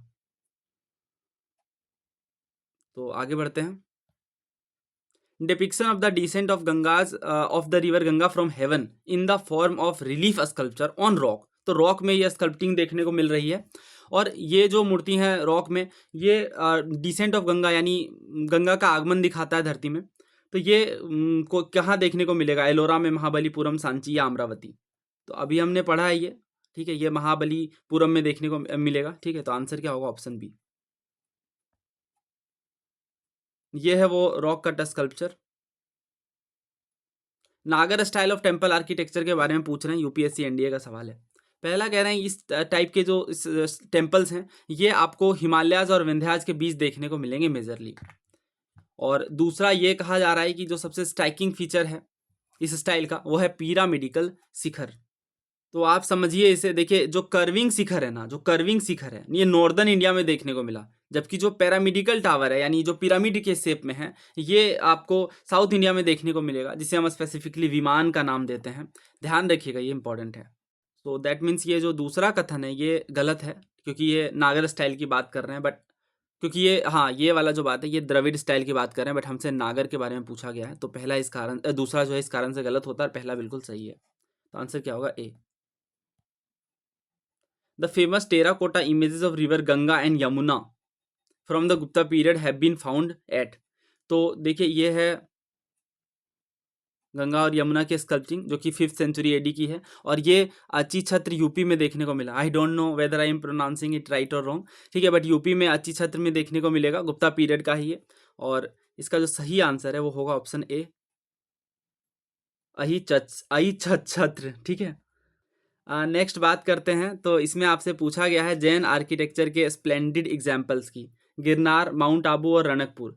तो तीनों ही जो प्लेसेस हैं इनमें स्प्लेंडिड एग्जाम्पल्स देखने को मिलेंगे जैन आर्किटेक्चर के।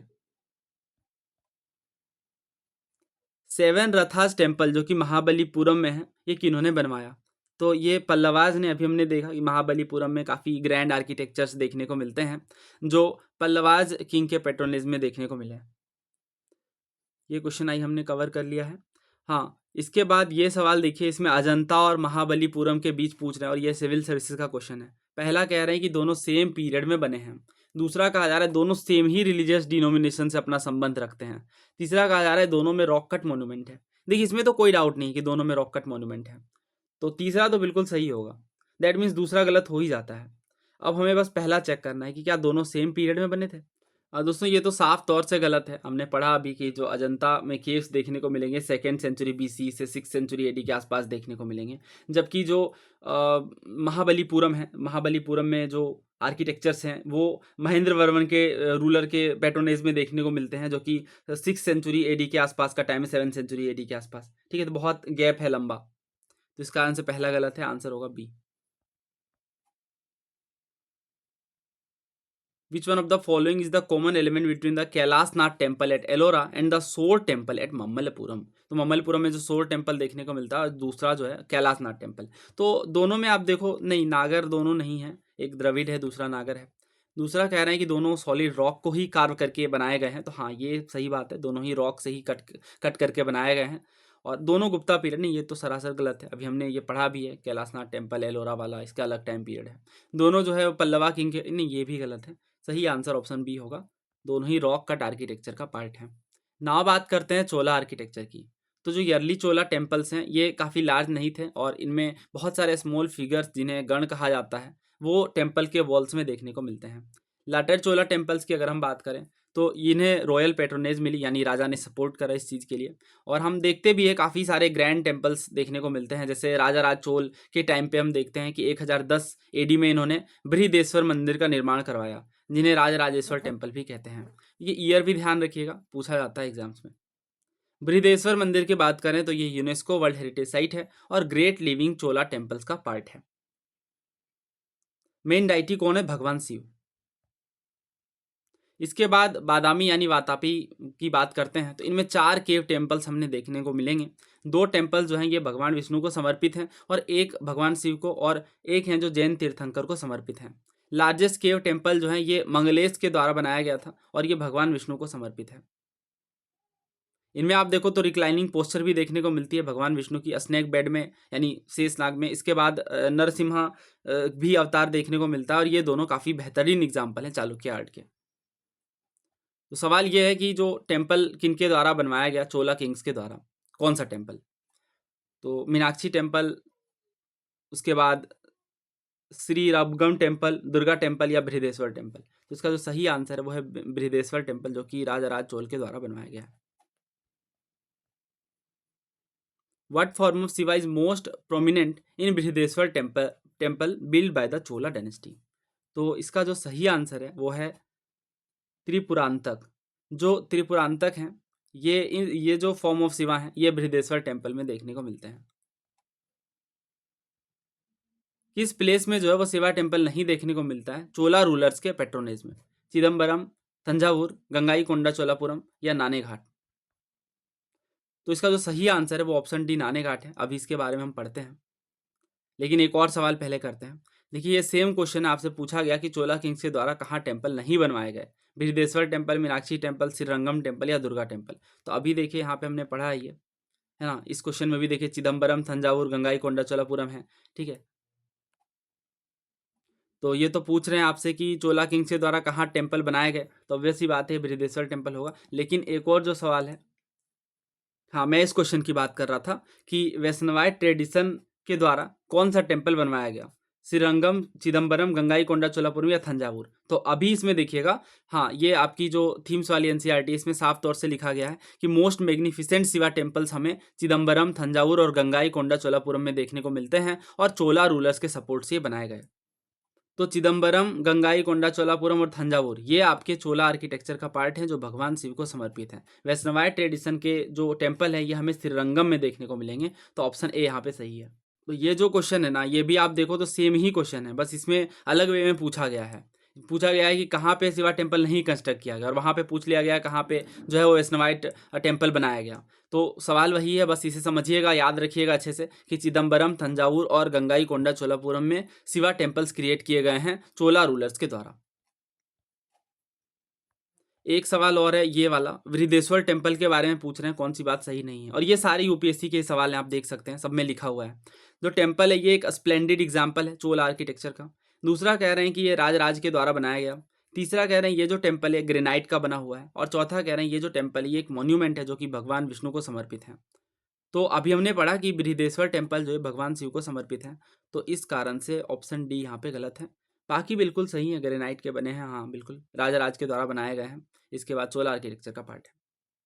यूपीएससी के द्वारा ही स्पेशल क्लास रेलवे अप्रेंटिस का एग्जाम लिया जाता है और इसमें ये सवाल पूछा गया था 2014 में। तो आपको टेम्पल आर्किटेक्चर में गलत स्टेटमेंट ढूंढना था। पहला कह रहे हैं कि जो पिलरलेस हॉल होती है जिसमें पिलर नहीं होता वो मंडप कहलाता है। दूसरा कह रहे हैं कि जो टेम्पल आर्किटेक्चर है साउथ इंडिया में ये अपने क्लाइमेक्स पे यानी शिखर पे पहुंचता है चोला रूलिंग के टाइम पे।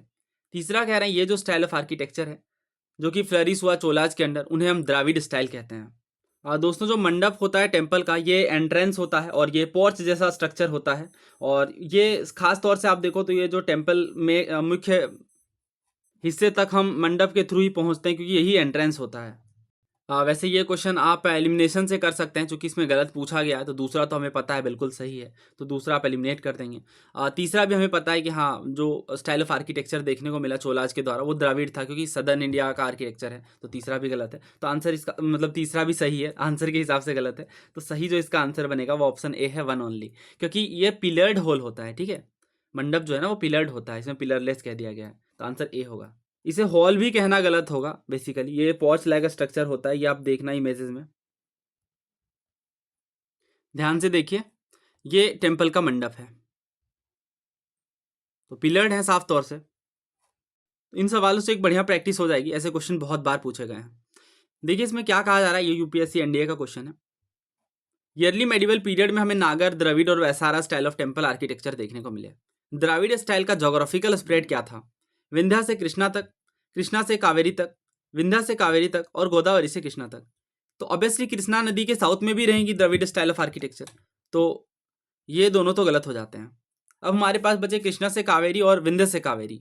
तो देखिए विंध्या वाले जो क्षेत्र हैं वो डेक्कन और सेंट्रल पार्ट में अगर आप देखें तो ये सेंट्रल पार्ट में बेसिकली आएगा, तो इस कारण से इनमें वैसाराज तो हो सकते हैं बट द्रविड़ नहीं।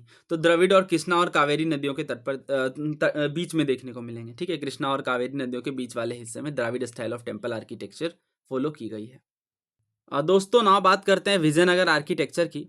तो विजयनगर एम्पायर के टाइम पे हमने काफ़ी कुछ कवर भी किया था बट यहाँ और स्पेसिफिकली बात करेंगे। हाँ, एक बात ध्यान रखिएगा, इनमें Indo Islamic style of Bijapur का भी इन्फ्लुएंस देखने को मिलता है। तो कुछ टेम्पल्स की पहले बात करते हैं। सबसे पहले हम्पी के हजारा टेम्पल की बात करते हैं। अभी हम्पी काफ़ी ज़्यादा चर्चा में, काफ़ी सारे सवाल पूछे जा रहे हैं एग्जाम में। तो ये राजा के द्वारा प्रोबेबली बनाया गया होगा। इसके बाद विरूपाक्ष मंदिर की बात करें हम्पी में ही, तो ये भगवान विरूपाक्ष को समर्पित है और ये भगवान शिव के एक अवतार हैं, ध्यान रखिएगा, लॉर्ड विरूपाक्ष। और ये बनवाया गया था लक्कन दंडेस के द्वारा जो कि एक कमांडर थे देवाराय सेकंड के। इसके बाद विट्ठल टेम्पल की अगर हम बात करें तो इनमें जो प्रिंसिपल डायटी है विट्ठल है और ये भगवान विष्णु के ही एक फॉर्म है और इनकी वर्शिपिंग महाराष्ट्र में देखने को मिलती हैं जनरली। और इसके बाद एक कैरेक्टरिस्टिक फीचर क्या है टेम्पल कॉम्प्लेक्स का कि चेरियोट स्ट्रीट्स देखने को मिलते हैं। दोस्तों इस क्वेश्चन को देखिएगा, इसमें आपसे पूछा गया है कि जो यूनेस्को वर्ल्ड हेरिटेज साइट है जिनमें आपको एक टेम्पल देखने को मिलेगा जो कि क्वीन लोका महादेवी के द्वारा बनवाया गया पत्तड़ काल में। तो देखिए इसका आंसर विरूपाक्ष टेम्पल है। बट अभी आप कहोगे कि विरूपाक्ष टेम्पल तो हमने देखा कि यहाँ पे लॉर्ड विरूपाक्ष को समर्पित है और ये देवाराय सेकंड के टाइम पे देखने को मिला। तो देखिए ये हम्पी वाला विरूपाक्ष टेम्पल है, हम पट्टडकाल वाले विरूपाक्ष टेम्पल की बात कर रहे हैं। ठीक है, दोनों के बीच डिस्टेंस है, ठीक है, और अलग अलग हैं। तो आंसर इसका ऑप्शन बी होगा। तो 8th सेंचुरी के आसपास देखने को मिलता है, क्वीन लोका महादेवी जी के द्वारा बनवाया गया है और इसके बाद ये कांचीपुरम में मिलिट्री सक्सेस के बाद ये बनवाया गया था। नेक्स्ट क्वेश्चन देखिए, the selection of Vijayanagar site was inspired by the existence of Virupaksha temple. हाँ ये बात सही है। दूसरा, Virupaksha was establish near the Pampa Devi temple, बिल्कुल सही है। श्री पंपाई नमः inscription has been found on Vijayanagar coins, हाँ सारी बातें यहाँ पे सही है और ये इंपॉर्टेंट है, ध्यान रखिएगा खासतौर से ये बातें पंपा देवी टेम्पल के विषय में कि विजयनगर की स्टैब्लिशमेंट जो है पंपा देवी टेम्पल के नियर देखने को मिलती है। Virupaksha temple was built in 16th century. The pavilion in front of the Virupaksha temple was built during the time of Krishnadeva Rai.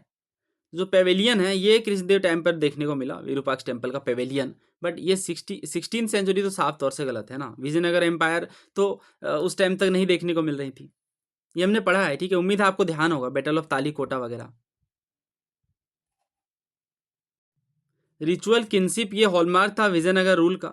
Vijayanagar rulers ने क्लेम किया कि किनके बिहाफ पर रूल कर रहे हैं, जिन्होंने क्लेम किया कि ये विरूपाक्ष के बिहाफ पर रूल कर रहे हैं। फेमस विरूपाक्ष टेम्पल कहाँ है, तो ये हम्पी में है।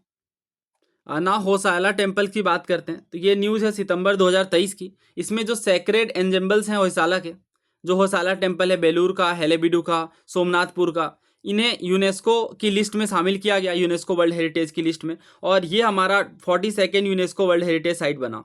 अब यहाँ पे खास बात है आपको ये समझनी है कि इनमें जो टेम्पल्स हैं इनके विषय में, ठीक है। हाँ, तो ये देखिएगा, सबसे पहले हम बात करेंगे बेलूर के चिन्ना केशव की टेम्पल की। तो जो चिन्ना केशव टेम्पल है ये होयसाला राजा विष्णुवर्धन के द्वारा बनवाया गया था जब इन्होंने चोलाज पर विक्ट्री हासिल करी थी 1116 एडी में। बेलूरू जो है ये यागाची नदी के तट पर है और ये होयसाला एम्पायर की कैपिटल्स में से एक था। भगवान विष्णु को समर्पित है, ध्यान रखिएगा। इसके बाद हेलेबीड के होयसालेश्वर टेम्पल की बात करते हैं तो ये भी एक शिवा टेम्पल है और होयसालाज के द्वारा बनवाया गया है। केशव टेम्पल की बात करते हैं सोमनाथपुर में, तो ये एक त्रिकुट टेम्पल है जो भगवान कृष्ण को समर्पित है, जैसा कि नाम से स्पष्ट है। केशव टेम्पल 3 फॉर्म है इनमें, एक है जनार्दन, दूसरा केशव और तीसरा है वेणुगोपाल। ये सवाल सिविल सर्विसेज 2001 का है। होयसाला मोन्यूमेंट्स कहाँ देखने को मिलते हैं, तो हेलेबीडो और बेलूर में देखने को मिलते हैं। कौन सा जो फेमस विजय विठल टेम्पल है जिनमें 56 पिलर्स हैं और ये म्यूजिकल नोट्स के लिए जाने जाते हैं, बेलूर, भद्राचलम, हम्पी या श्रीरंगम? तो इसका जो सही आंसर है वो हम्पी है, बिकॉज हम्पी में आपको इस तरीके के पिलर्स देखने को मिलेंगे और इन्हें एक म्यूजिकल पिलर्स के नाम से जाना जाता है क्योंकि इनसे म्यूजिकल नोट निकलता है। तो ये सारे गामा पिलर्स भी कहलाते हैं। यूपीएससी सीएपीएफ का सवाल है कि विठल टेम्पल जो है कहाँ देखने को मिलेगा, कहाँ? हम्पी में। महानवमी डिब्बा के बारे में पूछ रहे हैं कि ये जो स्ट्रक्चर ये किस जगह पे देखने को मिलेगा। तो मैंने आपको महानवमी डिब्बा के विषय में पढ़ाया है और पीवाईक्यूज भी करवाया, बट दोबारा हम रिकॉल करते हैं, ये भी थीम्स एनसीईआरटी में ऑब्वियसली। तो देखिए क्या कहा जा रहा है कि जो महानवमी डिब्बा है ये एक मैसिव प्लेटफॉर्म था जो कि धरातल से लगभग 11,000 स्क्वायर फीट में देखने को मिलेगा और इनकी जो हाइट है, ये इसका बेस है 11,000 स्क्वायर फीट का और इनकी जो हाइट है ये 40 फीट की। और ये एविडेंस देखने को मिलता है कि ये वुडन स्ट्रक्चर के द्वारा सपोर्टेड था और जो बेस है इनमें रिलीफ कार्विंग्स हैं, इमेजेस भी हैं, ये आप देख सकते हो, ये वाली इमेज है, ये है महानवमी डिब्बा। तो इनसे जो एसोसिएटेड रिचुअल्स है उनके आधार पर हमें लगता है कि ये जो स्ट्रक्चर है ये प्रोबेबली महानवमी के साथ कोइंसाइडेड होगा, यानी महानवमी के विषय में हमें पता है। तो एक तो होता है ऑडियंस हॉल और दूसरा था महानवमी डिब्बा, इन दोनों को मिला करके हाउस ऑफ विक्ट्री कहा गया पेयस के द्वारा। ये भी आपको हम्पी में ही देखने को मिलेगा। तो इसमें इन्होंने कहा, ये पूछ रहे हैं महानवमी डिब्बा के बारे में एनडीए के पेपर में। ये एक जाइंट बॉक्स था जिनमें मिठाइयाँ थी और ये महानवमी फेस्टिवल के दिन बांटे जाते थे। नहीं, ये तो आर्किटेक्चर है ना। और दूसरा कह रहे हैं कि ये एक मेसी प्लेटफॉर्म है जिनमें जो बेस है इनमें रिलीफ कार्विंग, हाँ ये बात सही है, तो सेकेंड होगा इसका आंसर। प्लेटफॉर्म बताइए जो कि रिचुअल पर्पसेज के द्वारा राजा के द्वारा यूज किया जाता था विजयनगर एम्पायर में। तो आंसर क्या होगा? ऑब्वियसली महानवमी डिब्बा। ये भी सीडीएस का ही क्वेश्चन है। नाउ दोस्तों हम बुद्धिस्ट स्कल्पचर के बीच डिफरेंसेस को देखेंगे गांधार, मथुरा और आम्रावती स्कूल ऑफ आर्ट में। अब देखिएगा इंपॉर्टेंट बातें यहाँ से। तो जो गांधार स्कूल ऑफ आर्ट है ये पाकिस्तान में प्रेजेंटली है गांधार, और गांधार के विषय में हमने पढ़ा भी है महाजनपद के टाइम पर। इनमें जो स्कल्पचर हैं ये हेलेनिस्टिक और ग्रीक फीचर्स को दिखाते हैं। ऐसा क्यों? क्योंकि काफ़ी ज़्यादा इन्फ्लुएंस देखने को मिलता है हेलेनिस्टिक फीचर्स का। हेलेनिस्टिक का मतलब होता है ग्रीक कल्चर, ठीक है, ग्रीक कल्चर से एसोसिएटेड है। तो बेसिकली वहाँ से जो रूलर्स आए जैसे खासतौर से अलेक्जेंडर वगैरह, तो उनसे भी एसोसिएट करके आप इसे समझ सकते हैं कि जो टाइम पीरियड रहा उनमें डेफिनेटली ये फीचर्स तो आने ही थे, क्योंकि वहाँ पे काफ़ी सारे रूलर्स जो हैं ये आकर के बसते हैं और इनके द्वारा उनका इन्फ्लुएंस जो है वो बढ़ जाता है। तो इस कारण से ये चीज़ें मैच होती हैं और ये ध्यान रखिएगा आप। इसके बाद मथुरा आप देखो, या मथुरा या अमरावती, तो ये डेफिनेटली इंडिया के पार्ट्स हैं, तो ये इंडिजीनस है, यानी यहीं से आप इनका नेचर देख सकते हो, इंडिया से ही। जो गांधार है इनमें ग्रे सैंडस्टोन यूज किया गया है, जबकि जो मथुरा है इनमें स्पॉटेड रेड सैंडस्टोन है, और अमरावती में व्हाइट मार्बल का यूज किया गया है, वेरी वेरी इंपॉर्टेंट स्कल्पचर्स के लिए। और यहाँ पे जो बुद्धिस्ट इमेजेस देखने को मिल रहे हैं मेनली गांधार में, बट मथुरा के जो स्कल्पचर्स हैं इनमें बुद्धिज्म, जैनिज्म, हिंदू इमेजेस तीनों ही देखने को मिलते हैं। अगेन अमरावती में मेनली बुद्धिज्म देखने को मिलता है। पैट्रोन है अगेन यहाँ पे दोनों ही में, गांधार और मथुरा दोनों में ही कुषाण रूलर्स के द्वारा संरक्षण दिया गया, जबकि अमरावती में सातवाहन रूलर्स का सपोर्ट था। ये तो स्पष्ट है कि ये पाकिस्तान वाले रीजन में है, नॉर्थ वेस्टर्न पार्ट भी आप एसोसिएट कर सकते हो।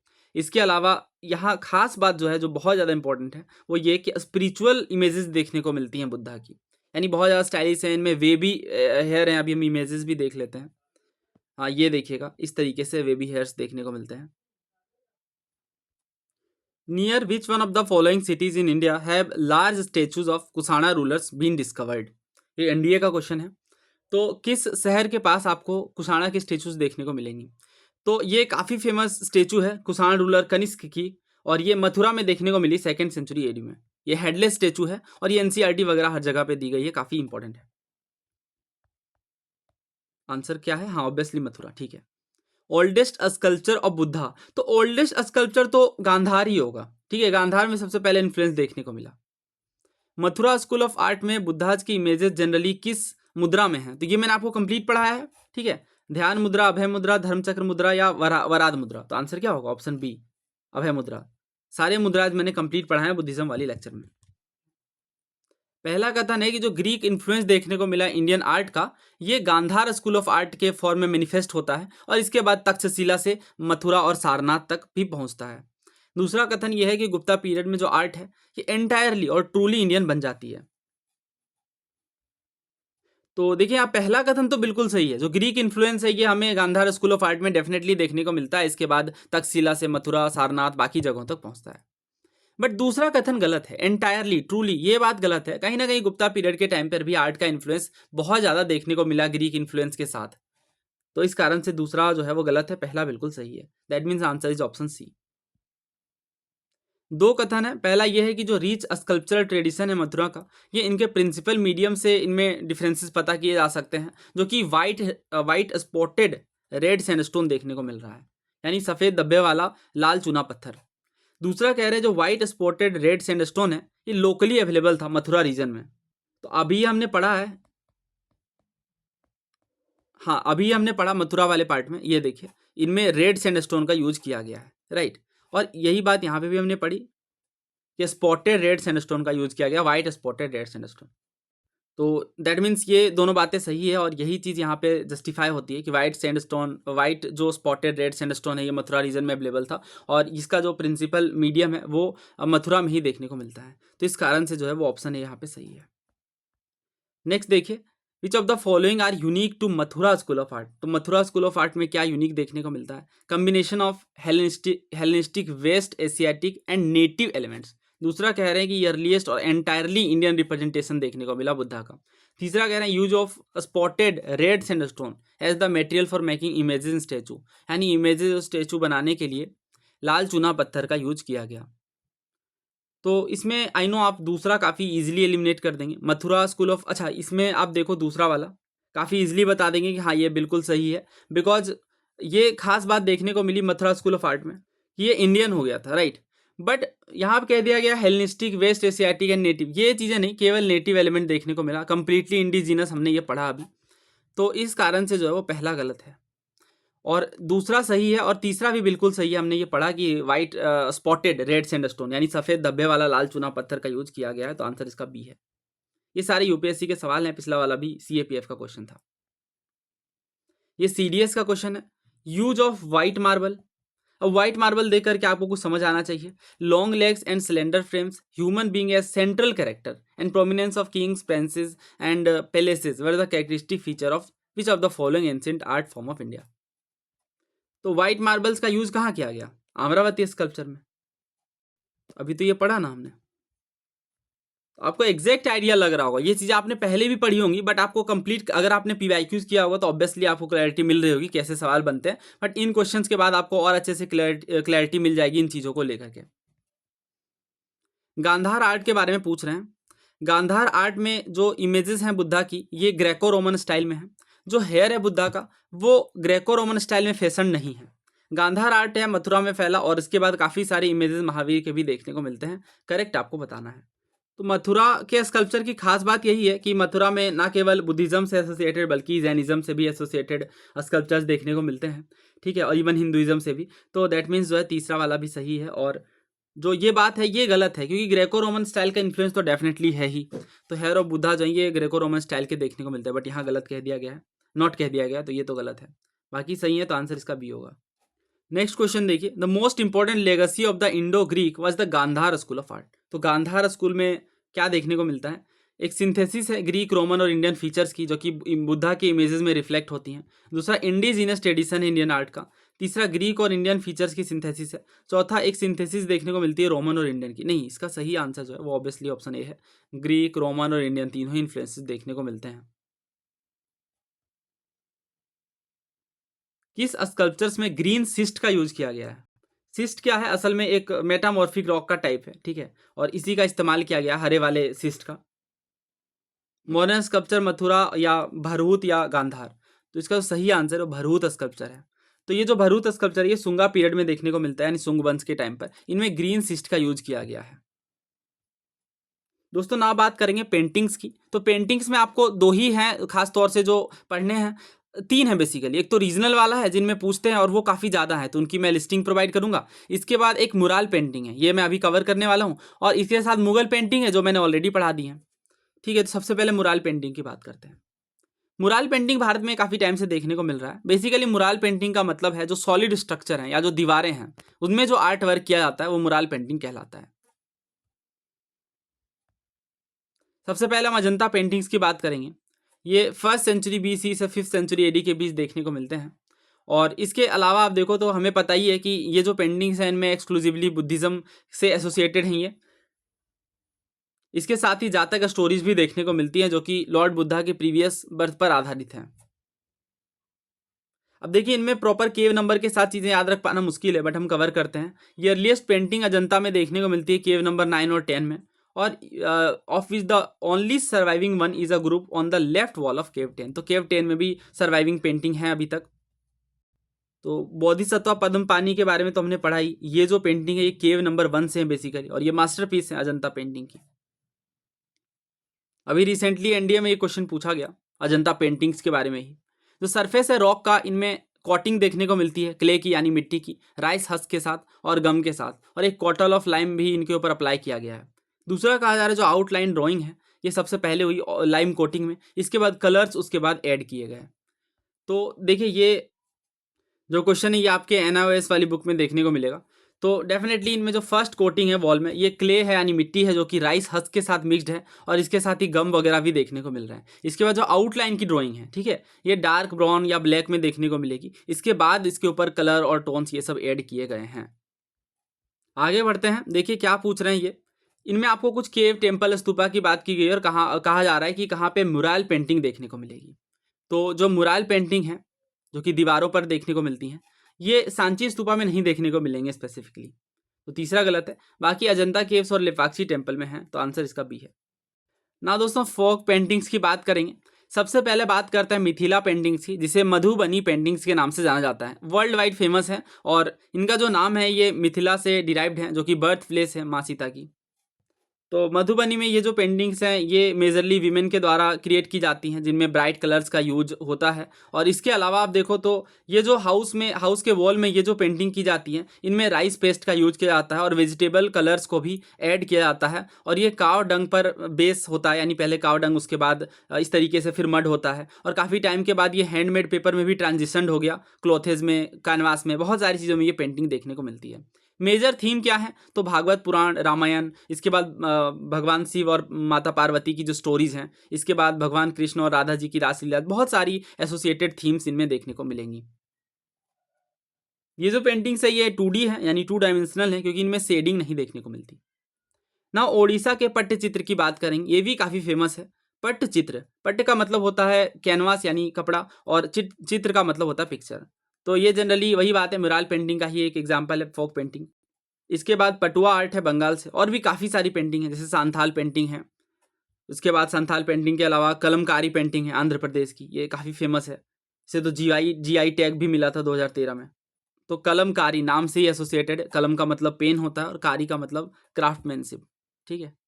और इनमें पेन का यूज किया जाता है, pen is use in it with cotton fabric serving as the canvas, ठीक है। तो कॉटन फैब्रिक उसमें लगा होता है और इसके साथ वेजिटेबल डाइज का यूज किया जाता है कलर्स के रूप में।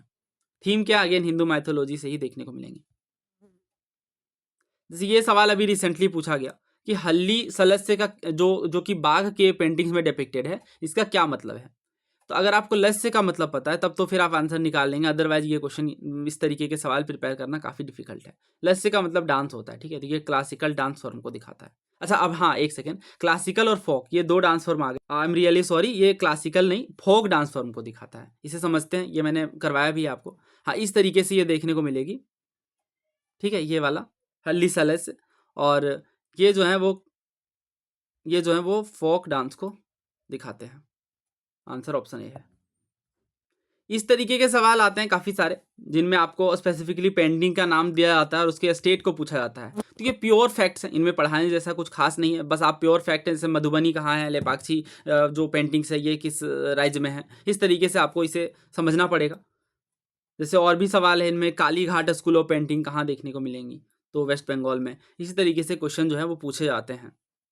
जैसे ये सिविल सर्विसेज में पूछा गया है 2 बारी, इसके बाद छत्तीसगढ़ पीएससी में और भी कई सारे स्टेट पीएससी में, किशनगढ़ स्कूल ऑफ पेंटिंग कहाँ देखने को मिलेगी। अच्छा ये तो डायरेक्ट पूछ लिया गया, ठीक है, तो इससे अलग तरीके से भी पूछा जाता है। दोस्तों आर्ट एंड कल्चर में हम किस वे में क्लासीफाई करते हैं, सबसे पहले आर्किटेक्चर को पढ़ते हैं जो कि हमने कवर किया।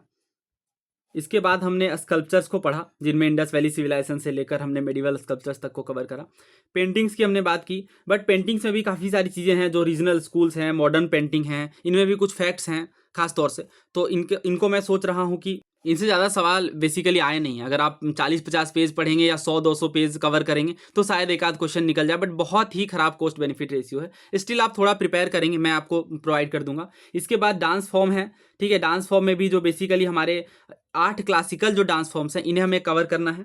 इसके बाद और बाकी चीज़ें हमने ऑलमोस्ट कवर कर ली। हाँ एक रिलीजन और फिलोसॉफी पर मैं आपको स्पेसिफिक वीडियो दूंगा, ठीक है, ये बहुत ज़्यादा इंपॉर्टेंट है। और लिटरेचर भी अगर आप आर्ट एंड कल्चर में शामिल कर लें या हिस्ट्री में शामिल कर लें तो उसे भी हम कवर करेंगे। थैंक यू वेरी मच, जय हिंद।